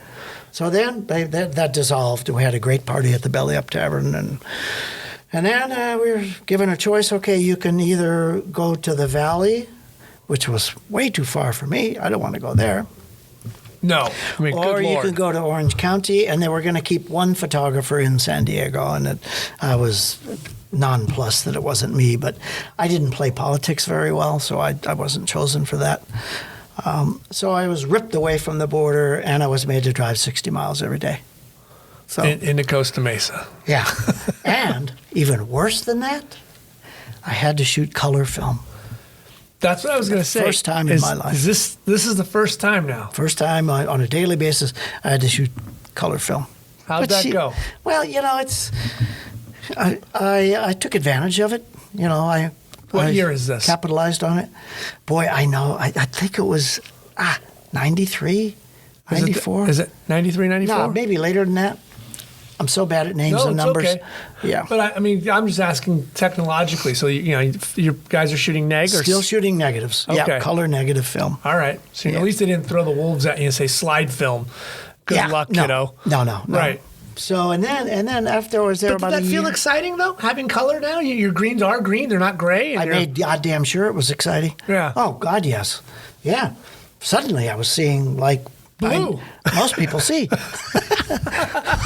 which in some ways is kind of boring, but Yeah. I made it exciting. Well, but now things become rich, right? Like now you can when you saw a color and you're trying to see how can I make that silhouette a gray or this or that. Now you've got colors to play with. Sure. No, it's all part of the joy and the give back of photography. Yeah. And then I was there maybe a year, and then digital scanners became use every day, and computers. Oh, Jesus Christ! I could type like crazy, but computers befuddled me. And we had Kodak scanners, and we'd have to scan every negative, and it would take like 20 minutes to scan a single. Right. Single Piece of film. 35 Yeah. millimeter negative. And then anything you did do it in Photoshop, like just lightning, it would take enough time where you go to the cafeteria and get a cup of coffee. Right. And you come back and do it. Crop it, color correct. Yeah, all those things took from 1 to 5 minutes right. to happen. It's funny how they told us, oh, this is going to speed up your life. It's going to be so much faster. And you thought, like, I can make a print in the darkroom so much quicker. Yeah. Dodge, burn, make some adjustments, and I could be out of there. Boom. Yeah. Now I'm sitting there waiting for this damn thing to go from 1% to 100 and just finish. And then Nikon came out with a digital camera, so you didn't have to scan. But it had this huge side pack, you know, and a couple of the prima donnas got those, so I continued to shoot negative film. Good. And then they got even better, and they were still big and bulky and slow, but you know then we got rid of all the film cameras. And then in the year 2000, I was assigned to do Enrique's journey. You know the migration from. So let's Central talk America. about that. How does that start? Who says, okay, border guy, call him up. Well, come downtown and let's make him have a meeting, or how does that happen? Oh yeah, all those things happen. But it started in the hallway on the way to the cafeteria in Orange County when Colin Crawford came up to me and said, "Hey Don, Sonia Nasario's got this story that she got from her maid about she left her child behind and she came up to Los Angeles to clean houses and sent money back." And sounds like a bad sitcom. I mean, I got a maid, she's got a house. I mean, that's how these things evolve? Just that simple? Yeah, that's how it happened. And then the maid told Sonia, you know, and there are children the age of my children who try to come and find their mothers, and I'm worried that my child's going to try to find me. And then they use these freight trains. Well, that became sort of the story that had never been told. I mean, the act of migration was nothing new, but migrating as a child under the age of 18 on the freight trains of Mexico by themselves had never been reported. Yeah, that's a new twist. So that was a good one. So Colin Crawford said to me, Don, you know, this is a story that I don't think can be done, so I want you to do it. So I thought, thanks a lot. I was both, you know, flattered that he had faith in me, right, and challenged because it was two things that I love: migration and trains, which I'd always loved my whole life. So I accepted it, and we had a reporter in L.A. I went up to L.A., and Sonia and I had our first big fucking argument. Now, what's that argument about?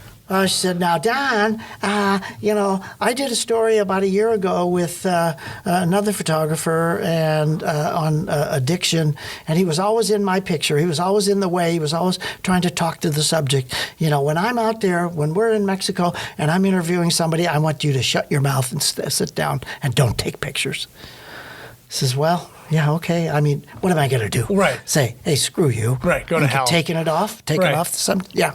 But mostly we got along, and then more often than not, we got along like a married couple that should have been divorced a long time ago. But did that yin and yang help the story, or do you think it hurt a little bit? You guys kind of... Well, it really held me back until I just got so courageous that I called Colin Crawford and I says, well, let me give you one example of Sonia's complaints. She is somewhat handicapped by her weight and by her acrophobia. And she said, Don, I don't ever want you to jump on a moving train. I said, Sonia, how can I get on a train if it's not? We got to wait for the yard dick to come up. We got to wait for the railroad people or the police to show up before we get on a train car. And then we all sit up there with them. I can't do that. No. So for a while I did. Then we get on the train and start moving, and then I jump off and on when it was going slow enough, and she got flaming pissed. Would she join you, or would she just be lost? Oh, no, she was sometimes in my picture when there was something really, really dramatic that I wanted to photograph, and I would ask her to move a little bit, and she would not. Nope, not moving. I'm not moving. You have to shoot around me. Oh, geez. Well, it's a laundry list, but it's okay. But I mean, but that's why you work better alone. Yeah, that's what. I'll give Sonia credit for being a tenacious, very, very detail-oriented reporter. She finds what was true.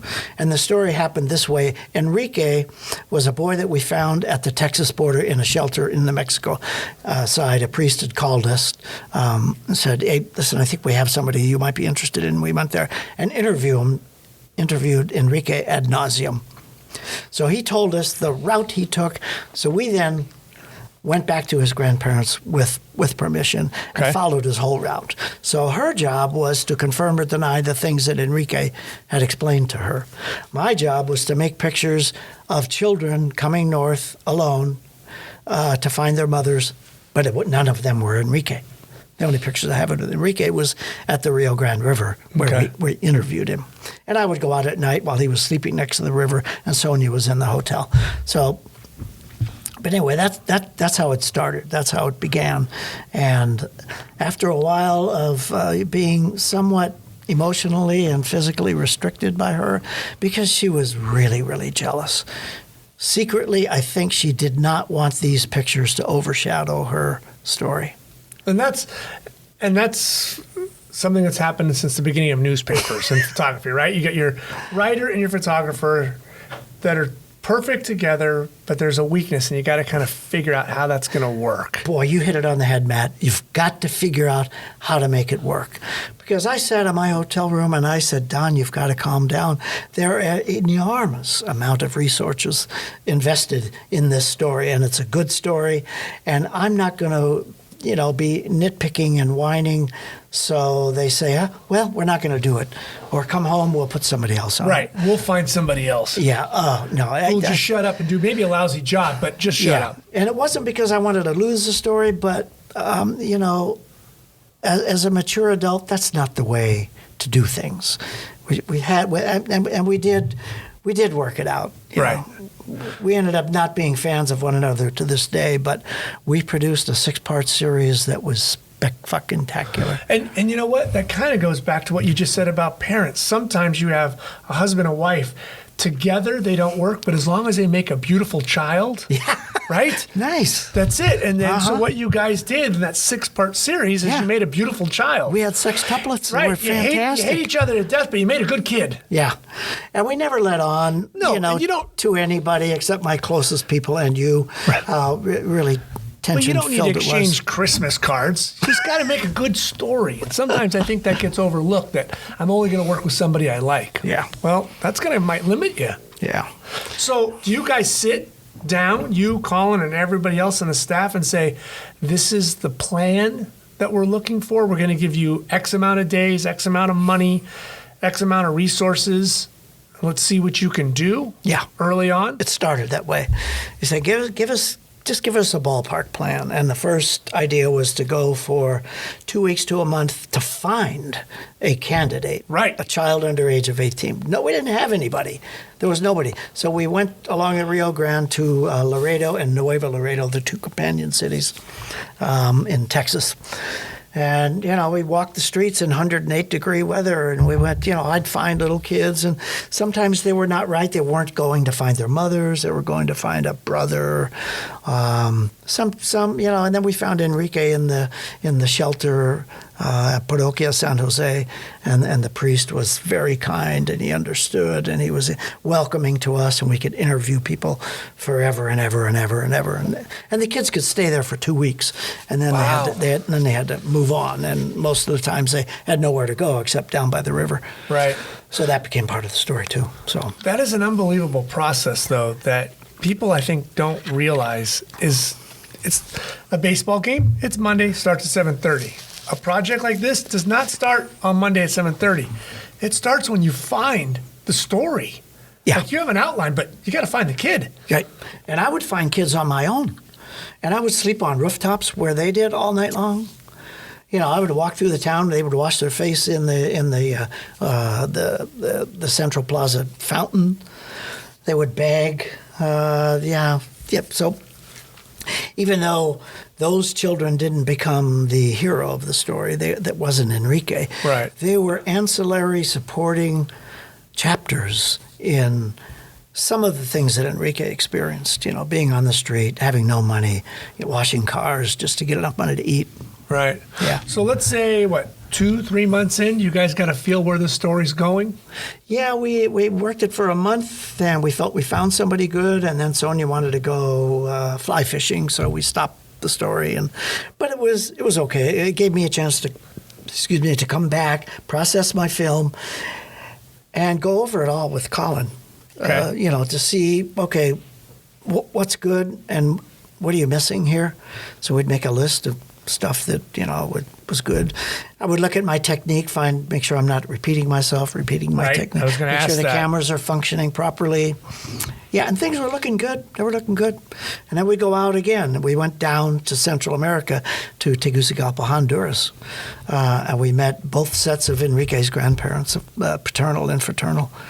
And worked that story. And Sonia, I'll give her credit. She did the legwork. She did the setup, so the family knew, I would be with her, and it was okay to photograph. And yeah, so I would go around the same streets Enrique did, the same pool parlor hall with the same drug dealers that he fell out with. Right.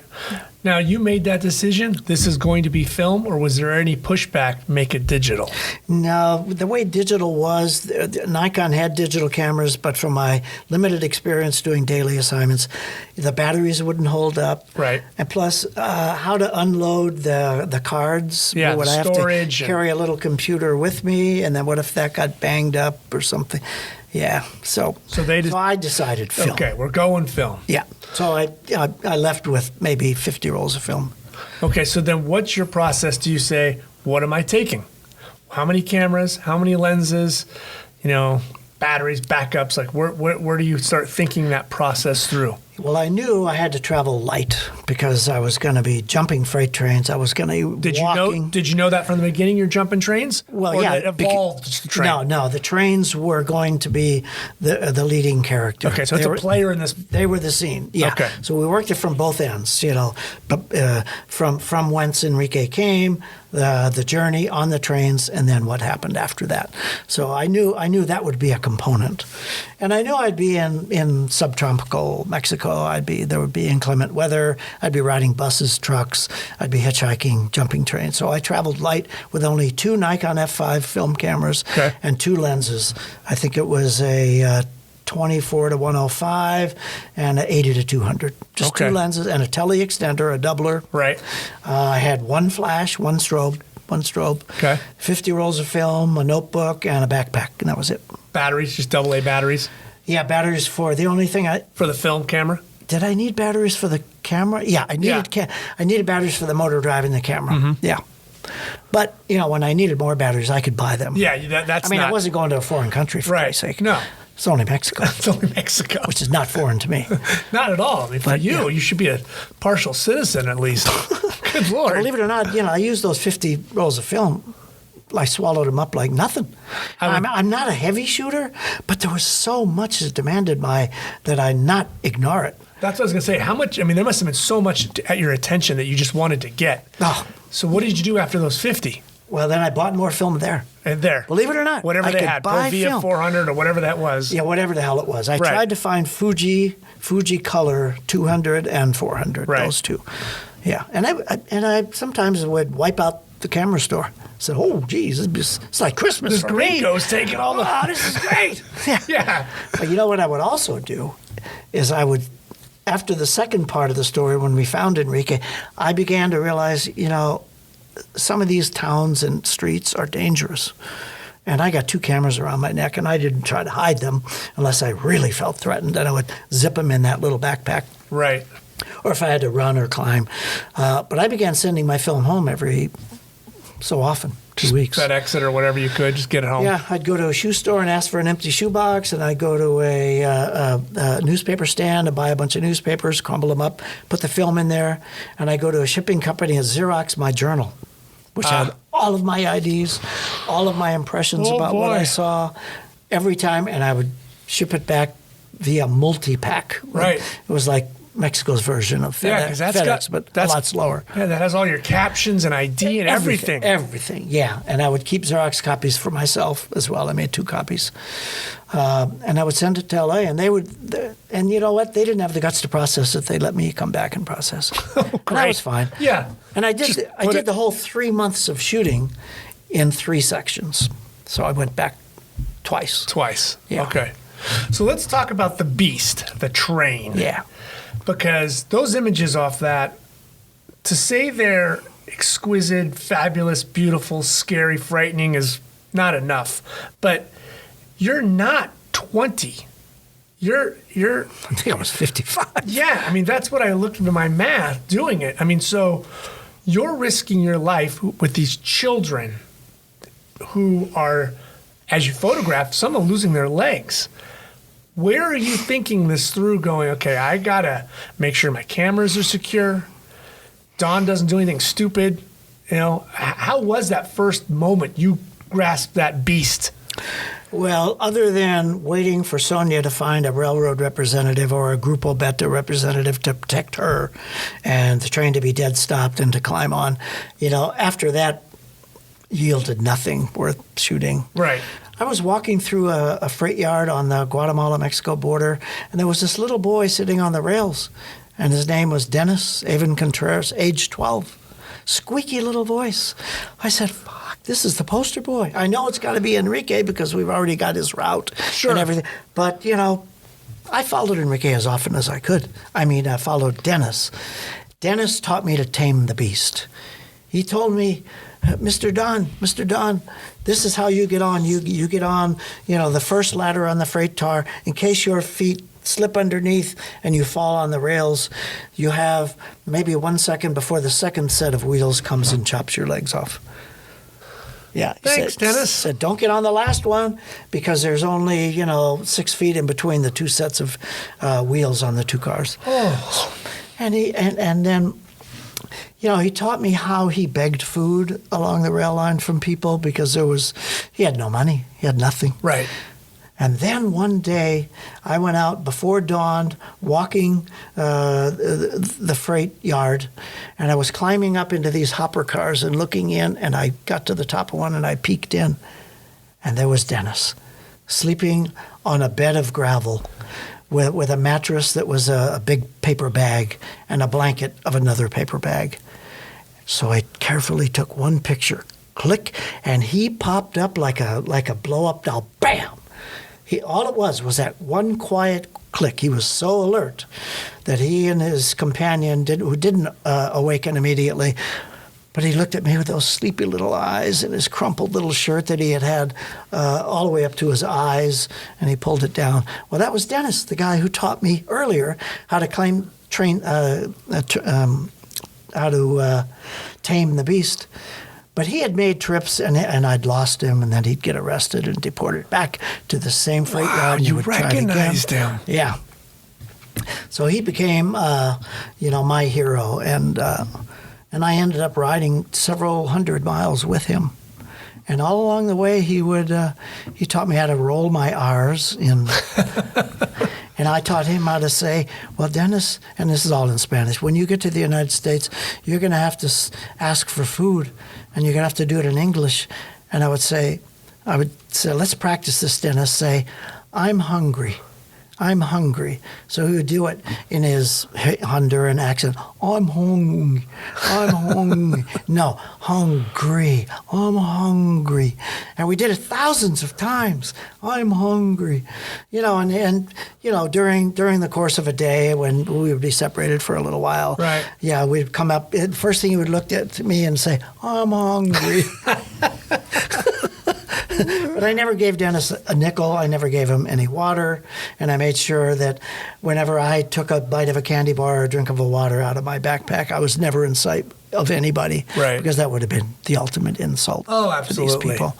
But Dennis would, when the train would stop for not an immigration checkpoint, come back with bottles of water and tortillas and little lengths of sugar cane. And he would pass them out to the older guys who he told me, these are the ones that are going to protect me from the gangsters. Uh-huh. And once he gave me a stalk of sugar cane, and I wasn't hungry for 6 more hours. It was great. It was unbelievable. Fantastic. So that's how we did it. Were you becoming recognizable as the train gringo, the guy like? Yeah, I was. Yeah. Because Usually, you must have been the crazy man. Like, it was. Yeah, I was. I didn't try to disguise myself. No, like, you couldn't. Like anybody. I was just me. I had a baseball cap on, and just plain clothes and black jeans and a black shirt, but I did have a yellow scarf, which I don't know. But I was getting brutally sunburned. But anyway, inevitably, migrants who would jump on the train along the route or at a stop would come up to me and ask me, how much are those cameras, And my answer was always never to reveal how much money I made or how much the cameras cost. So I would say, well, like this camera is worth more than a used car. And they'd look at me, and one guy said, well, how much is a used car? And I would say, less than this camera. It's cheaper than this camera. I never wanted to reveal a dollar or a peso figure. Right. And then after a while... It sets a bullseye on you. Oh, yeah. But I found that most Hondurans were unbelievably dedicated to their destination, and they were kind people. I mean, I dropped a lens cap once down in the bottom of a hopper car, and a guy climbed down there, and he practically was upside down, and he retrieved it for me and just handed it to me. Just the sweetest people. And one day I'm sitting there, and Dennis is next to me, and some new guys are coming across the top of the train, and Dennis is looking at them. I'm looking at them, and Dennis looks up to him as one guy opens his mouth, and he says, "Don't even ask."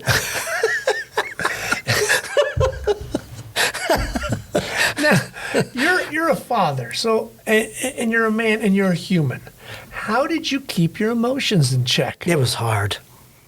I mean, there must have been times that, you had to have just sat there and go, oh my God, what is happening here? It was.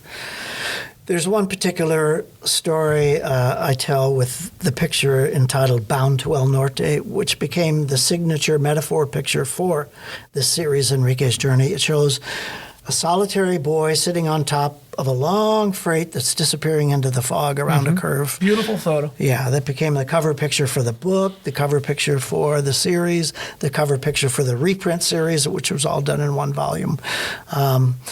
So I had spotted this boy 3 cars ahead of me. I'd been riding all night long through mountain tunnels from Veracruz up to Mexico City, which is 5,000 feet. Bitter cold through the night. Bitter cold. I mean, maybe 50 degrees, but when you're dressed for the hundreds, it's cold. And the train's moving 30 miles an hour. So anyway, I had been sheltering myself down in a part of a hopper car where you could be out of the wind, and migrants would light fires to keep warm. And then just at the crack of dawn, I climbed up and I looked down, and there's this little anomaly on top of this smooth gray freight train. I said, my God, it's a kid. It's somebody sitting there by himself. So I had been riding freight trains for 2.5 months, and I wasn't irresponsible. I was really, really skilled. So I ran full tilt, cameras banging, my backpack to my side, and leaping over the gap in the freight cars. And this was up near Mexico City, where the train was speedy, much faster. Oh, way in the Lord. south, it just went like a Toonerville trolley because the mushy roadbed would shake the train so violently sometimes it fell off the track. But up near Mexico City, the train could go 40 or 50 miles an hour, and it was going that fast. So I'm running against the wind and across these freight cars, and I come up behind this boy, and there's so much noise from the wind that he didn't budge. And I pattered to a stop behind him, and I took 2 horizontal pictures and 2 verticals. And I said, wow, this is amazing. And then we end up inside the fog. So I instinctively slid my backpack, which had my Nikon journal that I kept all of my notes in. So I went up beside him, and I was just about to ask him his name when I saw that he was shaking uncontrollably, just shaking. And he was sniffling in this sort of a hiccup. I don't know if you've ever seen a child maybe that's been crying for so long they can't quite catch their breath. You know, they're sucking in air, and then there's a glottal stop. Right. That's what he was doing. He was crying and shaking. I think he was shaking because of the cold, or maybe he was just sobbing for some unbeknown reason. And I looked at that, and it was like somebody just hit me in the back of the head. It stopped me in my tracks, and I'm right on the edge of the car, just about to go around in front of him, and he still hadn't seen me, and I backed up. Because in my head came this ferocious memory of when I was in the Army talking on the phone to my dad and crying because I'd had some bad luck in my officer training class. And I was crying. And this other cadet, this other officer candidate had come up and caught me crying. And we were supposed to be trained killers and brave and just, Right. without emotion. And he caught me, and it was so profoundly embarrassing that was the thought I had when I saw this child. I said, I'm not going to do that to another human ever. Right. So I backed off, and I violated all of my personal and professional rules of photojournalism. Always get the backstory for the picture. But the picture lives by itself. It's one of the few pictures that can survive without the words. Oh, absolutely. By far. And in that series, and yes, it won the big prize, but there are multiple single photos in there that people would give an arm for to have in their career. The two children on the horseback, right? That one's gorgeous. But there's another one where it's the photo you take looking down at the gentleman in between the two cars, and he's holding on. He's leaning back. You look at that, and there's all kinds of emotion going on, but there's danger. There's, it's storytelling. People wouldn't put their life in risk to do half of what these people are doing just to come to America. And you're there capturing it. Like, that is stunning to be that brave to make some of those photos, to be jumping on a train that's moving 40 miles an hour. I'm guessing you didn't tell Mrs. Bartletti this until you got back, because she would have wringed your neck. I mean, did even Colin, when he got back and he saw some of these photos, some of these people say, what the fuck were you thinking? Well, ironically, you should ask me that, because at the end, after Colin and I had already edited every single picture 3 times, he was extremely tenacious and careful and concerned. I looked at him and I said, Colin, I don't think I got enough here. I don't think, there's still some more that I would like to do. Maybe I could go back another 2 weeks, would you go? And he looked at me and said, are you kidding? He saw it. Right. He saw it was all there. But going back to this picture of Santo Antonio Gamay gripping the rail of the end of a boxcar, almost as if he's crucified. Yes. Because he's got his head back and his mouth open, and I'm looking straight down. I'm laying on top of the next freight car with Dennis, the little 12-year-old, lying down next to me. And when the man whose name I later learned was Antonio Gamay, when he leaned his head back, I had already had the camera to my eye because there was some symmetry going on and a lot of repeated things, a slow shutter speed. But then he leaned his head back and he opened his mouth. And then above the squeal of the wheels and the buffeting wind and the thunder of the steel cars, I couldn't hear if he was screaming or crying or praying or yelling. And I even had to kick myself. I had to say, Don, push the shutter, push it now, push it now, push it now, push it now. Because something came through that camera lens, that image, and shook me to my soul, to my journalistic soul. Oh, God, yeah. Because, it was back to how I think some of the best pictures ever made are of the tiniest little fleeting moment that has great storytelling qualities, unexpected, and quite often it's in the expression on a face that you can tell the greatest story of human migration with a man screaming his lungs out. And he later told me, I was praying that I wouldn't be caught a third time and put on the bus of tears and deported back to Guatemala, 200 miles. Right. That photo, you need to just look at it and you can hear the sound of the train. You can feel the wind. You can smell the trains. And it's amazing. This is not a video. This is not a scratch and sniff. This is a photo, and you could feel it all there. That's when you know you've taken a perfect photo. And I can't tell you how many lectures that I did, and I've done hundreds, invited mostly after the Pulitzer was won.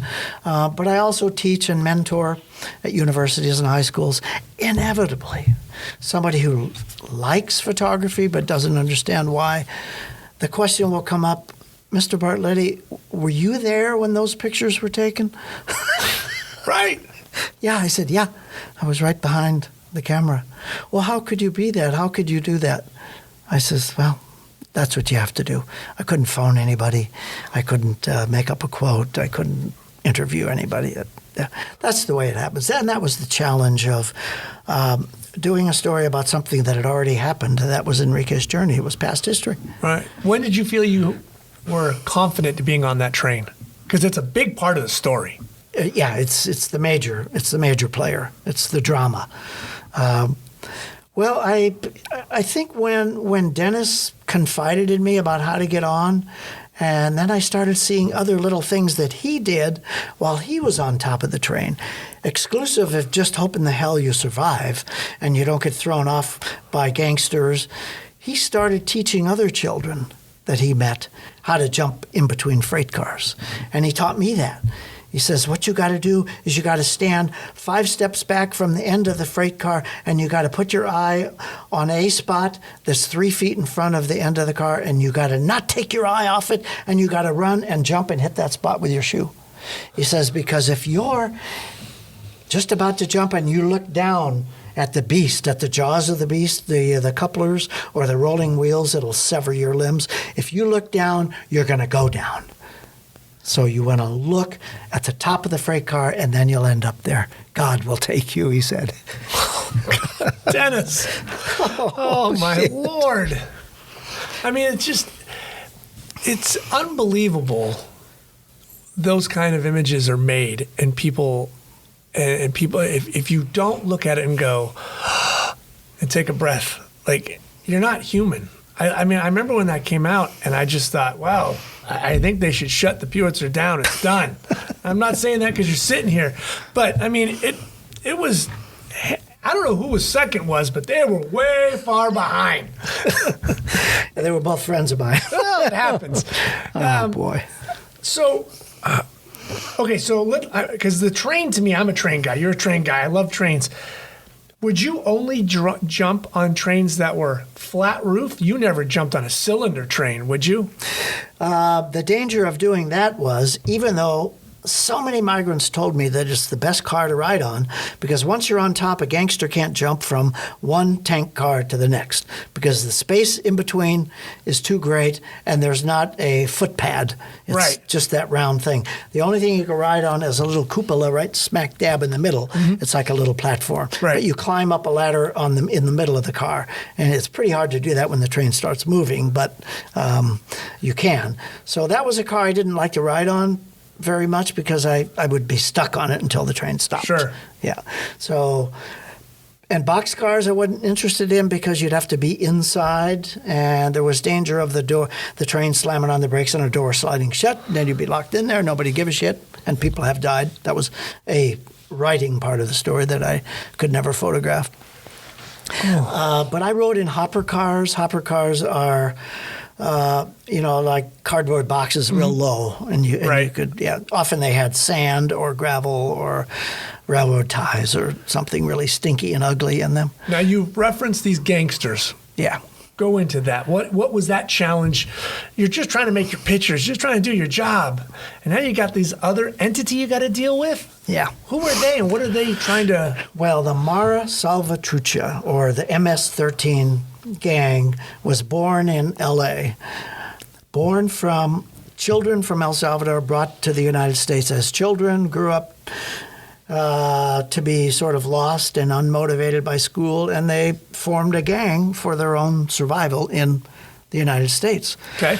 After they did their prison time for drug dealing or violent crime, they were deported back to El Salvador. So they were in a country that they had no idea. They didn't even speak the language. Wow. That's where the Mara Salvatrucha was born, in El Salvador, from those migrants who were deported from the United States, and predominantly from Los Angeles. So the Mara Salvatrucha, they became gangsters in every sense of the word, and they are probably North America's most lethal gang. Most lethal because they're savage. They've turned into kidnappers, murderers, drug dealers, drug users. So they established their ownership of the freight trains through Mexico from Chiapas, the most southerly state of Mexico on the Guatemala border, up to Oaxaca, a distance of 200 or 300 miles. And they would own the freights. They didn't drive them. They didn't set the schedule, but what they would get on these freight trains, there would be a group in the front near the engine, and the engineers. They had no control. There was very little law enforcement except for the Grupo Beta, and they were afraid to ride it too because these gangsters were really creepy. Wow. So it'd be a group would get on in the front, in the middle, and the end. Migrants would get on unbeknownst that they're there, and then the train is rolling along 20, 30 miles an hour, too fast to jump off, and they would just, in a pincher movement, go up to every migrant and say, give me your money or your life. And some of them that would say, I don't have any money, but they all had some money. They were like walking bank accounts. Not a lot. Enrique had $7. Which is a fortune. Well, yeah. And when you can, rob 60 people, then it's a profitable enterprise, sick as it is. And some migrants would say, I have no money, I really am poor. And they would tear off all their clothes, throw them off the train, leave them naked, and then they would push the naked body off the train. This happened to Enrique. He was stripped to his underwear and shoved off the train, going full speed, broke a tooth. He was rescued the next morning by a farmer. That was a great story. So those were the guys I was morbidly afraid of. Yeah. Oh, I said, I'm nervous now. Oh, here I am walking, like a tourist with hundreds, if not thousands of dollars worth of, good shit on my shoulders. Oh, man. And in the photos, you've got photos. I mean, the gear's one thing, but those images. The images became far more valuable than the cameras. Yeah. I probably would have given them up if I was allowed to keep my cameras. Right. But I want to tell you about one instance where I came face to face with one of the most notorious Mara Salvatrucha gangers, a legendary guy called Blackie. And we had searched the prisons in Tapachula.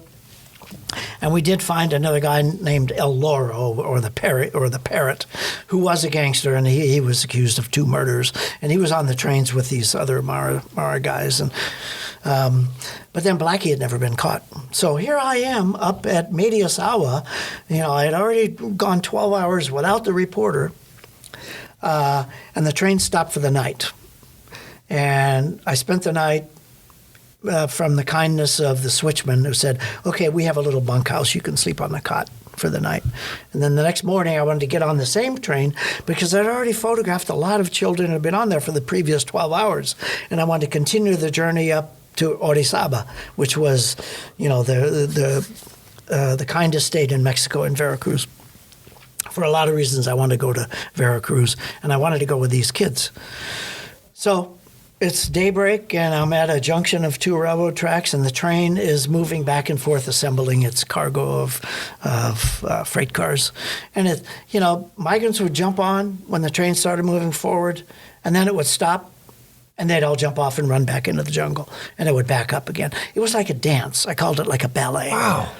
Because they didn't want to be on the train when it was stopped, because the yard security or the Mara Salvatrucha would pick them off like picking peaches off a tree.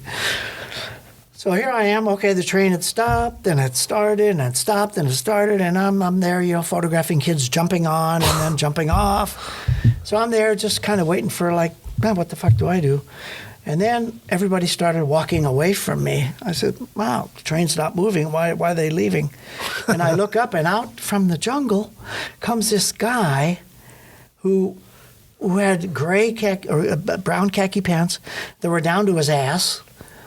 And he was swaggering, sort of. He had his cap on backwards. Right. And no migrant ever dressed like that. No migrant wore his cap backwards. No migrant had sloppy pants. And I could just tell, this is trouble. I said, I'm fucked. I'm all by myself.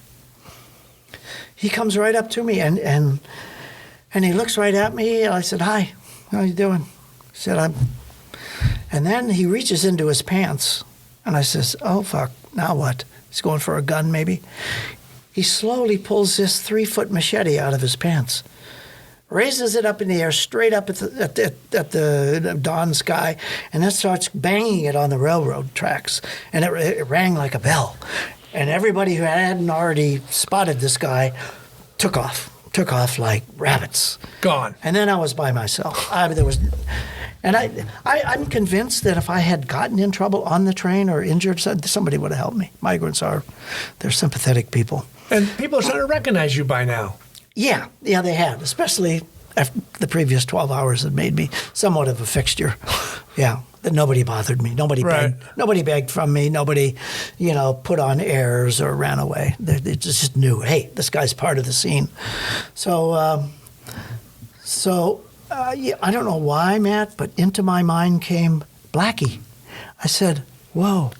I said, hi, you wouldn't happen to be the famous Blackie, would you? Because I recognized he was a gangster. I said, and he looked at me and he was non-committal. I said, you're Blackie, aren't you? I bet you are. Yeah.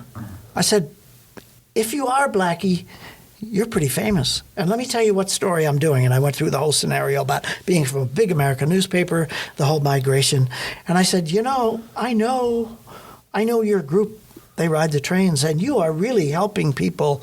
I wasn't being disingenuous. Right. You are enabling people to move, even though it's a terrible tragedy to rob them first, Well, Yeah, it was an undeclared ticket that they had to buy. But anyway, I'm trying to save my own frickin' skin. Sure. So I said, you could be an important component of my story. And, you don't want to go through your whole life only be in name only. Why don't you let me make a portrait of you? And that took a lot of guts. And he looked at me and he just slowly shook his head. Nope. I says, okay. And then in my head's going like ready to explode. I thought my eyes were going to fly out of my head. I said, I don't have any more ideas. I said, well, Blackie, if you don't want to do that, he said, well, maybe, and then the train horn blew. And the train began to move. And it's like a machine gun, bam, bam, bam, bam, bam, bam, bam. As the couplers, the slack is tightened, right. They snap with a gunshot fire. They all start linking hard. Bang, bang, bang. And above the clatter, I said, hey, Blackie, I'm sorry. I don't have time, whether you want a portrait or not. I got to go to work. So I just turned around and I didn't run, but I walked swiftly, pell-mell, down the freight train track towards the end of the train. And I only one time glanced quickly back, and he was jumping on the train. And I decided, well, maybe I could jump on really far back in the train, but then his companions will be back there. Right. So I gave that one up. And I was surprised to find the Mara that far north, but he was there. And that, I thought, was the end of the story. I was going to be either robbed or knifed. Left somewhere. Yeah, just left. So how did you do that route where you're taking it north? Did you turn around, just take the train back south? I mean, how do you do that back and forth? Yeah, when Sonia was doing some long-winded investigation and, interminable interviews with officials, not migrants, back in Tapachula, I got on the train, and she was really pissed that I would do that alone.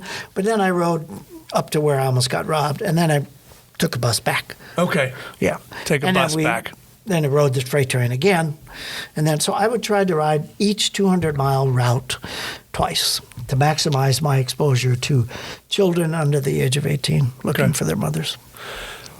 Did you take a conscious effort to use some of that technique of slow shutter speed? Yeah, I did. Because, I wanted to show that this is a moving object. We're not in a freight yard and people are lounging on the end of the freight car.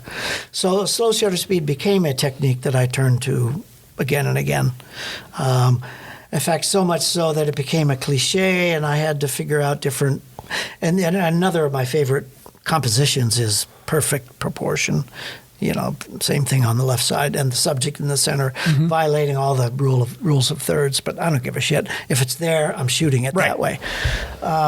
The rule could be broken at some point. So slow shutter speeds were important, especially on one picture that I called Hazards Overhead, when migrants at the border in Texas told me that we'd be riding through the jungle in Chiapas and a low-hanging branch would throw us off the train or rip our eyes out or tear our clothes. Right. So, it was a lesson that I learned to watch out for with the help of migrants who were yelling out this word, Rama, Rama, Rama, which meant branches. Right. And before I realized what that word meant, I was swatted. I didn't fall off, but it was a wake-up. Sure. It could take you right off that train. So when I heard that sing-song warning from the front of the train again, I got ready and I set the camera at a slow shutter speed because I wanted to get those branches whizzing over the tops of these guys who had their face down on the top of the train. Right. Show that motion. Yeah, show the motion. Yeah. Right. Did you pick one and say, I'm going to go 60th here, 125th? Because you got a train moving at anywhere between 25 and 40 miles an hour. Yeah. You don't want it to be too low and lose the actual subject, and he looks blurry. So did you kind of find a sweet spot after a while? Yeah. Well, for that picture, when I knew the subjects were as static and motionless as I was, because we were both hunkered down face to face, very close with a wide-angle lens, but the train was moving, but not 50 miles an hour, maybe 20. Right. So I knew, I think it was a 15th of a second for that to get enough blur. Yeah, click, click, click, click, motor drive. Right. Your advantage is you and your subject are still on the same plane. You guys are moving together. Yeah. Well, it happened again when I thought, let's do a pan shot when those children started galloping out on a horse from in between coffee and banana. And that's a telephoto lens, right? That was a 200 millimeter telephoto, right? So what had happened there was this boy and girl galloping out through this green, lush Chiapas countryside, and they began racing the train. And the editorial glory of the photo, the importance of it, besides being beautiful to look at, two children on this huge horse, where the migrants on top of the train were actually being entertained. They realized, hey, we're having a race. It's us on the beast against the beast galloping alongside. And they were whistling and clapping and screaming and yelling. And the brother and sister, I assume, on the horse were smiling and looking square at the migrants galloping along so boldly and nobly. And I'd chosen a slow shutter speed because the subject and the train were moving about the same speed. You nailed it. Yeah. But 3 of the 4 pictures were hopelessly blurred. And that's typical, right? It's always like that. Yeah. So when I'm looking through a loop on at the negatives on the light table in the LA Times, and I came to that picture, I just screamed. Oh. The detail in that photo that always gets me, it's the girl in the back who's not on the saddle. She's on the horse's rump. Yeah. And she's suspended in midair, as are her dark, beautiful, curly hairs. And her eyes are as big as saucers. But she's, her brother sitting in front of him I could tell it was his father's horse because his feet couldn't reach the stirrups. Right. And he's bareback and bronze tanned, holding a frayed nylon rope, which were the reins. Mm-hmm. And something my wife said, he looks so noble and so in charge, and he was ramrod straight in that saddle, even though his feet weren't in the stirrups. Not at all. He was in total control, and he won the race. Yeah, he's in he bliss. Beat the beast. Yeah, he's in that. It's crazy where you're at and where you're taking that photo. Those children in that image are having the time of their life. Yeah. They're not poor. They're not in a third world country. They don't look hungry. They are having pure joy. Pure joy. It's one of those universal truths about life in spite of all the bad that we often look for in photojournalism. That was a moment that has appeal, and I've gotten letters and comments from around the world from dozens and dozens of countries. People asking me, can I buy that? And the picture was recognized by the Pulitzer committee at the museum in Washington, D.C., and they blew it up 10 feet wide as at the entrance to the Pulitzer photo salon in the museum in Washington, D.C. And, hundreds of people have sat on the bench in front of that picture and taken their pictures, and many of them have sent to me. And one of my colleagues at the LA Times, Rick Loomis, said, Don, you're the only photographer at the LA Times who's got his own bench in Washington, D.C. Well, it's such a heart-wrenching story, and that photo is a little beacon of light in it. The whole story overall is is tragic because people are being forced out or pulled out or dreaming that something over the horizon will help them live a better life. So it's stress. Everything is done voluntarily. They're leaving voluntarily, even though, the slow death of poverty isn't really voluntarily. But they're leaving. So the story is kind of sad overall. But there were shocking periods of joy, and that was one of them, the Chiapas racers. Another one were the food throwers of Veracruz. This was legendary, and there was a legendary woman named Maria that practically every migrant at the Texas border told us about, said, when you get to Veracruz, it's the kindest state in Mexico because there are people on the side of the tracks who will throw tortillas or bottles of water or sweaters or, something, bananas. So that was a picture I had to have it. I had it on my list of things I had with the food throwers of Veracruz. It's interesting. So you say your list. Are you, as it's going, is the list evolving, getting bigger, smaller, as you're seeing these details? Obviously, when you started this story, you had no idea about these tortilla throwing women, and now, okay, you hear about it, got to get it. Yeah. So you're adding to your list as it goes. Fortunately, I had written it down before we even started the migrant route. So you knew about it. I knew about it. How'd you find it? That's a good detail. Yeah, because the migrants at the Texas border were very specific about where it happens. It always happens in the freight yard in Orizaba, Veracruz, right before the train starts climbing the mountains and going through the tunnels to Mexico City, some 14 hours away. So it was always down there. For some reason, people who have very little themselves are sympathetic to their Latino brothers and sisters who are passing by. Right. And they, a brother and sister would throw sweaters and pants and whatever they had. Used clothing. Do you think having knowledge of speaking Spanish helped you It's essential. while you were embedded in the story? Oh, yeah, I had to do it. Because if you had an interpreter, they might not give you the same information because that loss of relay. Oh, my God. That was the problem in Afghanistan, where my interpreter, who spoke Arabic, would answer the question rather than telling me what the man said. Right. Yeah. But fortunately, I'm not bilingual, but I know Spanish very, very well enough to get in trouble and out of trouble. Mm-hmm. But there are long periods of time where I'm trying to put people at ease, to make them understand that I want them to be appreciated. I understand their reasons for moving, and I want you to understand my reasons for being here, paying so much attention to you, because you're having an effect on my country, and you're having an effect on your own country. Right. Good and bad for both countries. Yeah. I mean, it's a yin and a yang that's horrible. So to be able to articulate that was essential. And I would always explain that I'm a journalist from a big American newspaper, and I will show the truth if you'll let me stay close enough to you. That's all I want to do. I have no opinion about your right or to leave your country or cross my border. Most Americans don't know you even have a name. Right. If you'll let me get your name and show your face and show your struggle, I promise it'll be right. It'll be truthful. It'll be honest.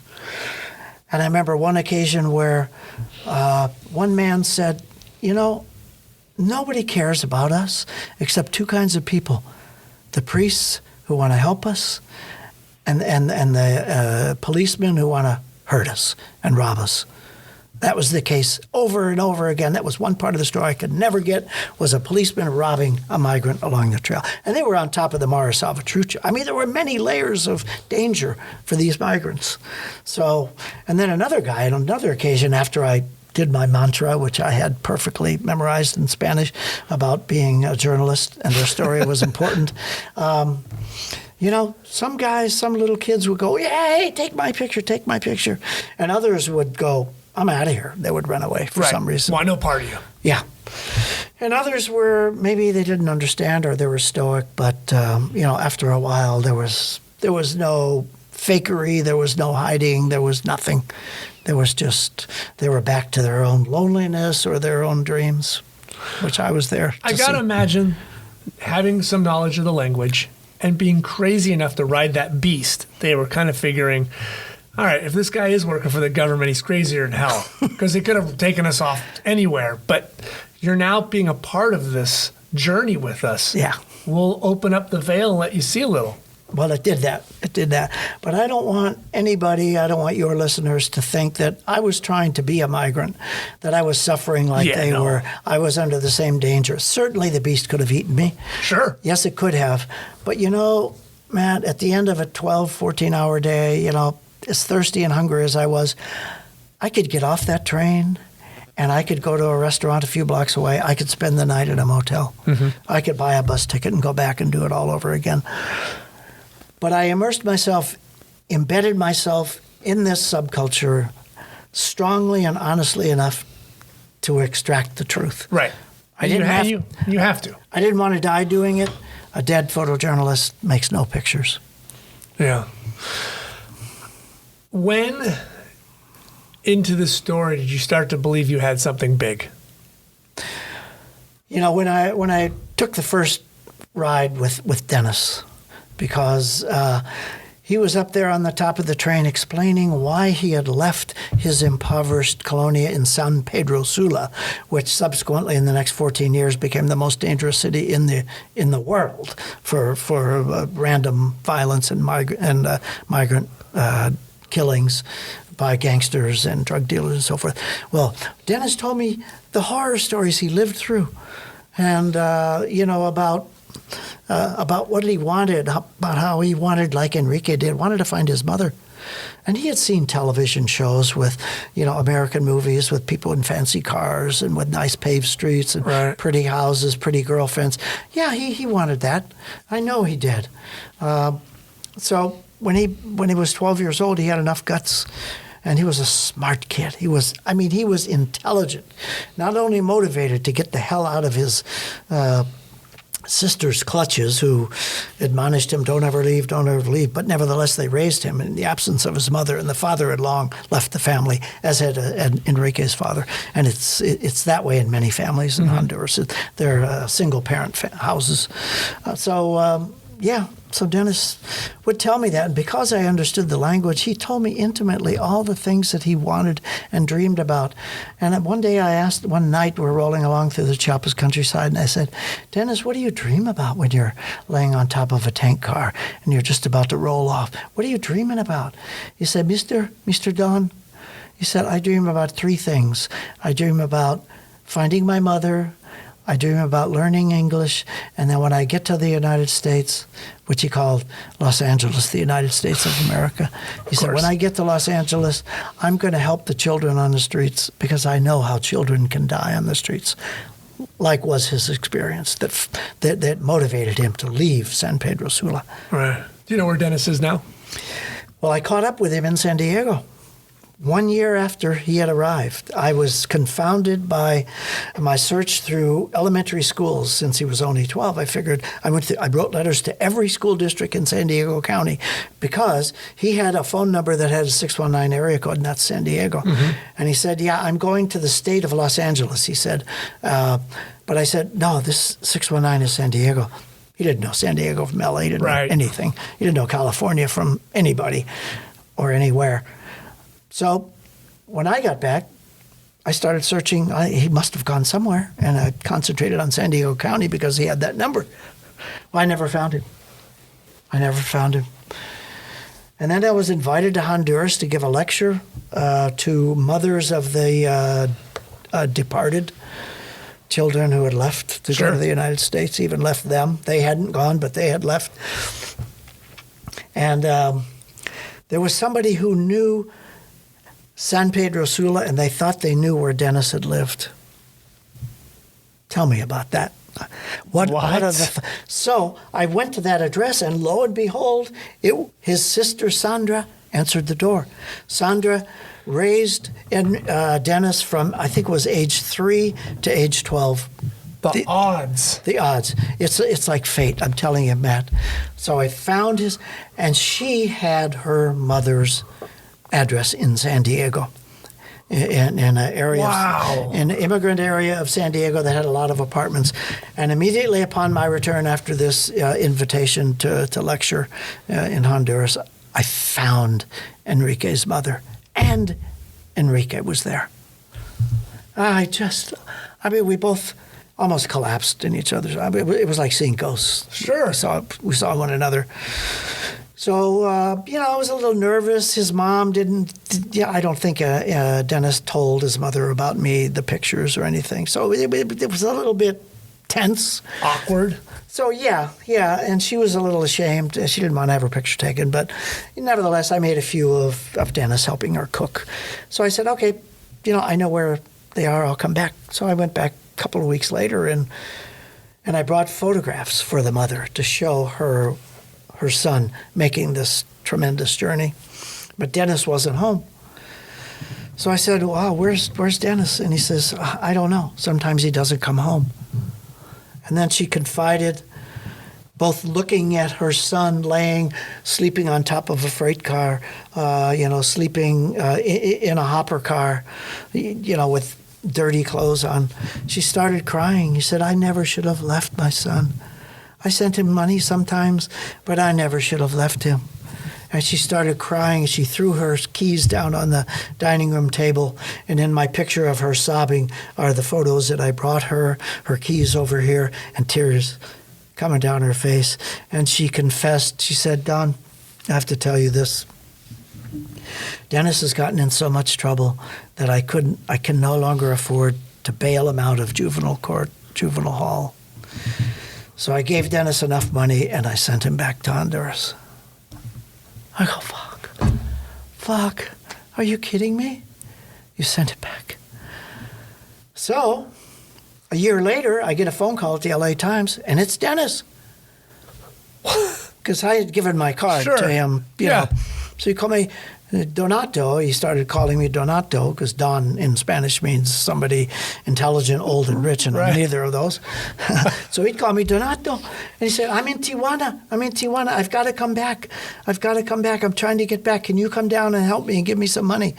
Ooh, that was a hard one. So I did go back, and I met him on the streets of Avenida Revolucion, where he was trying to get a job in a call center, that had English and Spanish-speaking people. And call centers can be representatives for American companies. Okay. They're cheaper. It's a big business in Honduras, too, but it's also in Tijuana. So, I showed him, I took lots of portraits of him walking along the streets, and I just told him, Dennis, I just can't give you any money. I can't help you.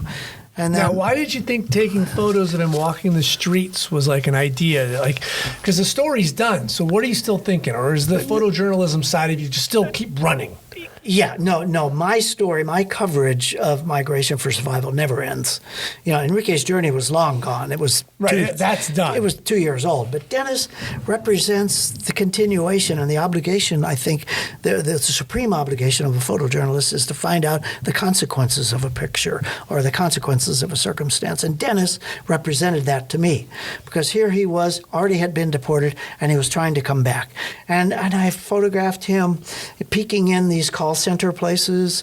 He didn't have enough courage to ask for a job, but he had already begun to speak English. He was trying to learn it himself.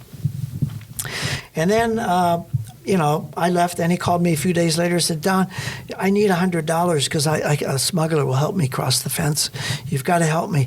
And he told me in intimate detail where he was hiding out, and I never showed up. And I think he got really pissed. But the story goes on.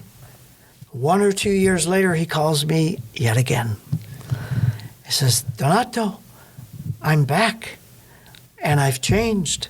I've got a girlfriend. I go to church. I help my mother. I've got a good job. Come see me. I'm in La Jolla. I said, oh, God, here he goes. What is he, 16, 17 by now? Yeah, the numbers are a little confusing, but he's a mature young adolescent. Okay. So he's got a job. He said, come down and see me. I'm in La Jolla, and he gave me the address.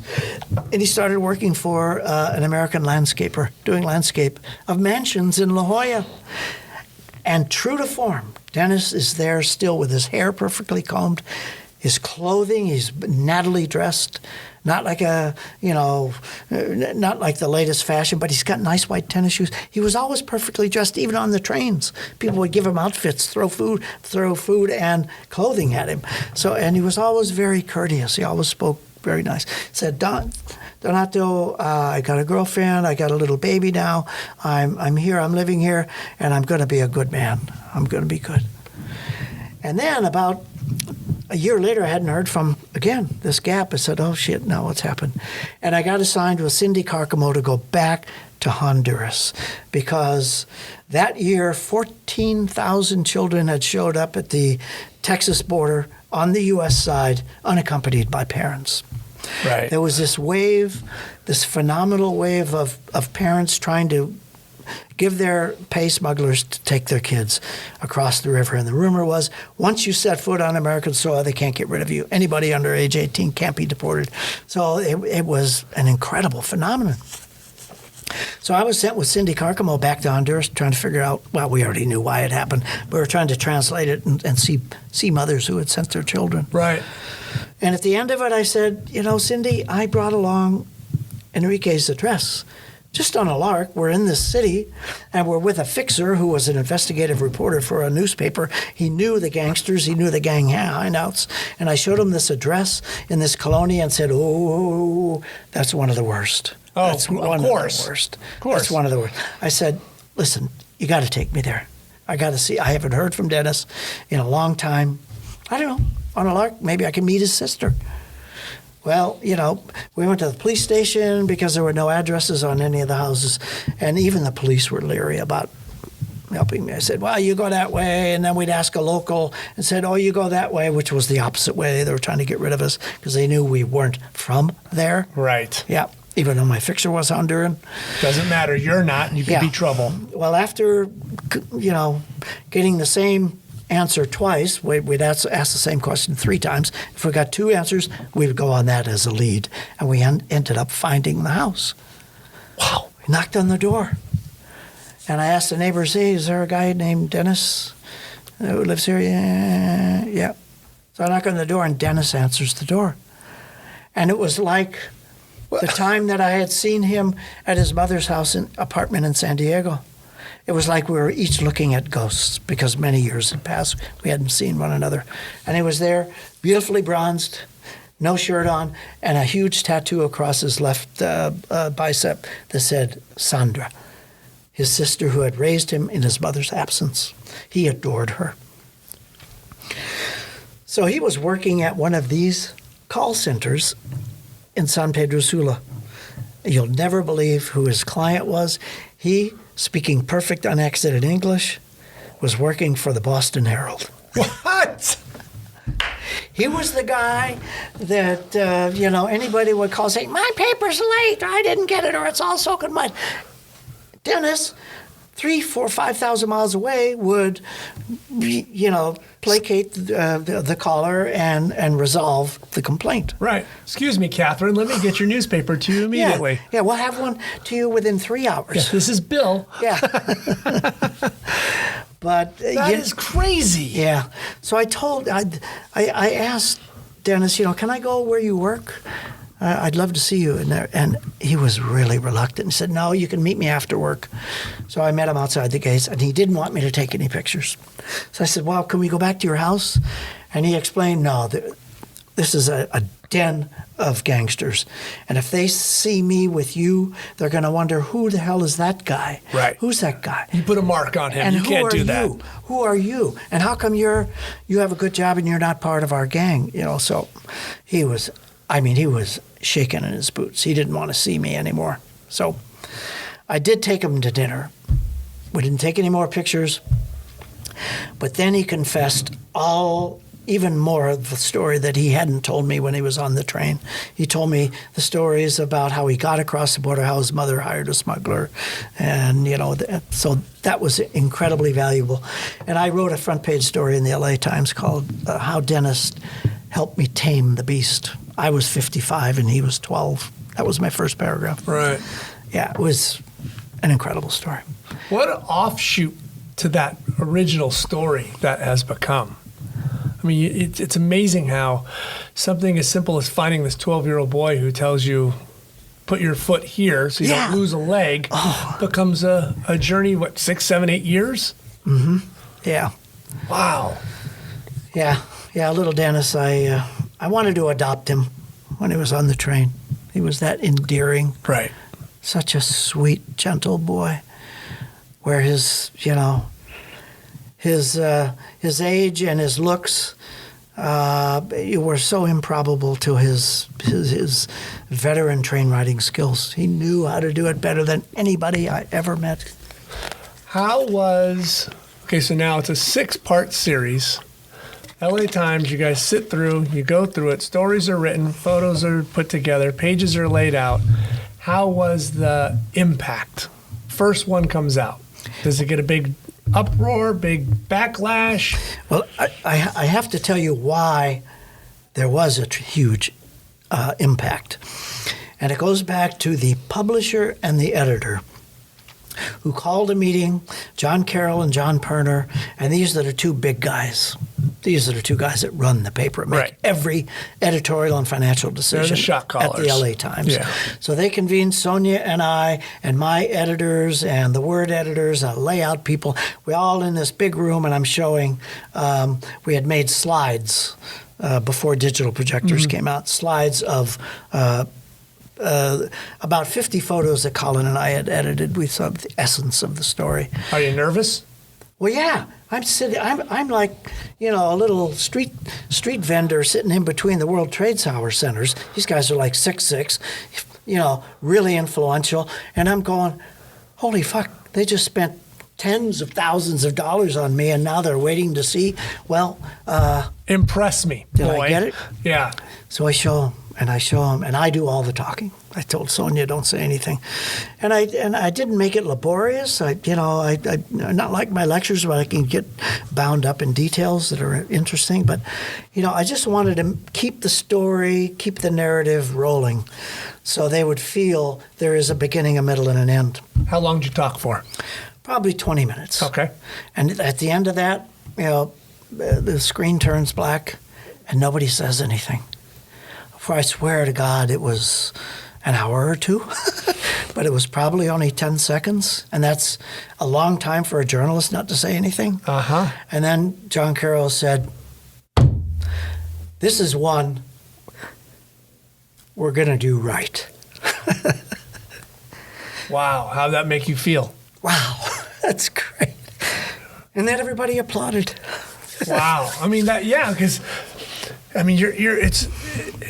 you've put all this effort, the two of you, into this project, and right there in that moment, it could have been like, we're going to put it on a Thursday edition. Yeah, we'll move it inside on the second day. Yeah. But it'll look great in black and white. Yeah. Or what they said. So what they had done outside of my my hearing was they had renegotiated ads with movie studios and airlines and supermarkets to open up 6 open pages for 6 days. They weren't consecutive. First we ran two installments, then we'd skip a day, then we'd run one, skip a day, run another 2. I remember that. Yep. Yeah. So it drove me nuts because I wanted day 3 so bad. Yeah. It's like, I need to know. Yeah. But the irony of all of this devotion to photographs, to making photographs drive the narrative of the story, was unprecedented in most newspapers until 9/11 hit.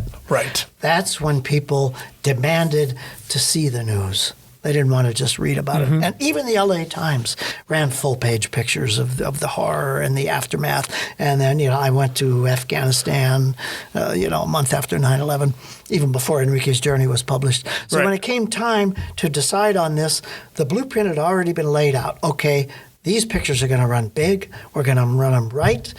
And they enlisted 2 of their top designers, page designers. They drew maps. They got artists together. We did narrated before the internet. The internet was in its infancy. Yeah.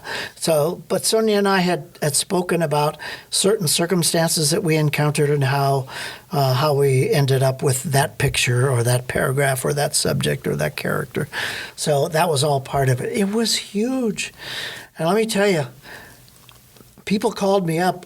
In fact, one woman who was a photo professor at Palomar College, Donna Cosentino, and I was out of the state at the time. She later called me and said, I was in Barstow, and I went to a 7-Eleven on a Sunday, and I looked at the newspaper rack, and I yelled, Holy shit.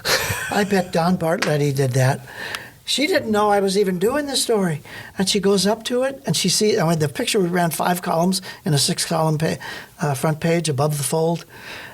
And she bought the paper. And that was the beginning. It was an avalanche of emails and phone calls and a few letters, including a letter from the Archdiocese of Los Angeles. Wow. And even a phone call that I didn't take but came to the editor, to an editor who answered the phone. And that editor later told me, he said, yeah, this lady calls up, and during the first day we didn't publish, after 2 days, she's on the phone and she says, where's my Enrique? Where's my Enrique? So people were looking forward to it. Oh, yeah. I was hooked. Because they were seeing and reading something that they had never seen before. No. And it was treated like a story, a 6-part installment story that you wanted to follow. Like there wasn't I kind of figured it out after day 2 or day 3. No, you wanted more and more and more. Yeah. And that was the best part of it. And let me tell you, it was the brilliance of John Carroll who said, this is what we're going to do, right, in that meeting. John Carroll was the editor. He was on the floor every day. He was the guy who said Sonia was having a terrible, terrible time writing the story. It took her a year and a half, but 9/11 was a huge interruption in between publication time and when we finished the reporting.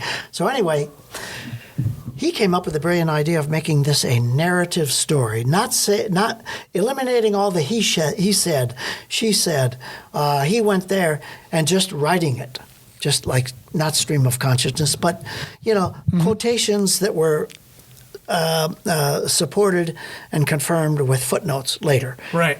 Like cultural anthropology. So it made it read like, wow, I'm on that fucking train. I'm really with Enrique.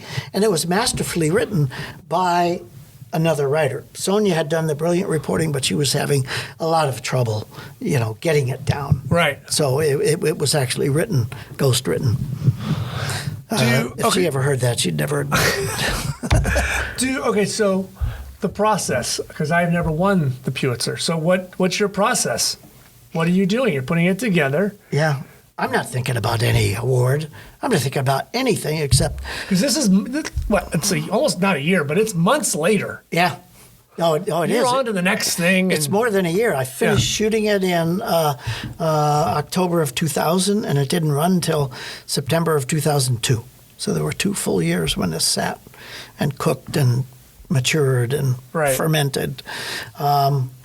So when it starts coming out, it was incredible. It was Colin Crawford re-edited every single frame again and again and again, and he never edited. He's in charge of the budget and everything but editing. But he said, "Okay, I'm going to take this," and I was so happy because he was more careful than any other daily editor I had ever run into. Right. I said, what a shame he's not on the daily editing desk. Yeah, every day. So I have absolute adoration for that man. He did a great job. Because he never missed. And when I said, hey, Colin, I think I like this one better, he would explain very kindly. But Don, I wasn't there, so the picture doesn't read to me. I mean, you were there. That's why I respect editors. Yeah. And when I was emphatic about certain pictures, I said, no, I think it's this one, Colin. He says, okay, let's print them both up. We'll give them both to the design editor. We'll see which one fits. Mm-hmm. Which one works out. He was never, hey, fuck you, I'm the editor. Right. Never I know. He was never like that. Or he would never get upset. Say, why are you wasting my time arguing? And I became more diplomatic myself. Yeah. Right. So the award goes towards the awards. Yeah. What happens? You get that phone call. Yeah. The place I got the phone call was I was laying in a bomb crater in Iraq, in Nasiriyah, Iraq. I was assigned to the war as a unilateral. I didn't want to embed. So I went there with a reporter, a fixer who could both drive and shoot. And we're laying in our little camp near an abandoned Iraqi military base when my Thuraya cell phone, this gigantic piece of telephone, this half as big as a computer, you put it up to your head, it takes 2 hands. But anyway, I said, holy shit, nobody's going to call me on that phone unless it's something like really important. Right, yeah, because that's normally you sending out, not someone calling you. Yeah. So I'm laying down and it's scratchy, and there's always like a 3-second delay in between a response and then another. That's a satellite phone, it's correct? A satellite, yeah. Yeah. So I said, hi, Don. This is John Carroll. I'm calling you from Los Angeles. I said, how are you doing, Don? You're not going to fire me here, are you? I said, oh, Jesus Christ. Oh, I wonder what happened. I know. For him to call you, did that get you worried? Yeah, because I've been sending in pictures from the war every day.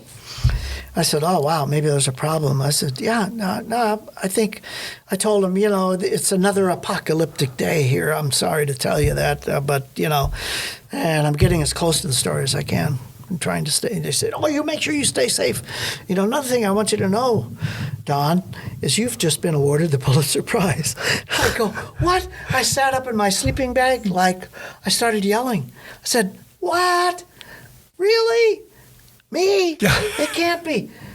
Because, there were 3 finalists announced maybe 2 weeks prior to that, and the Pulitzer Committee ended up squashing that intentional leaking.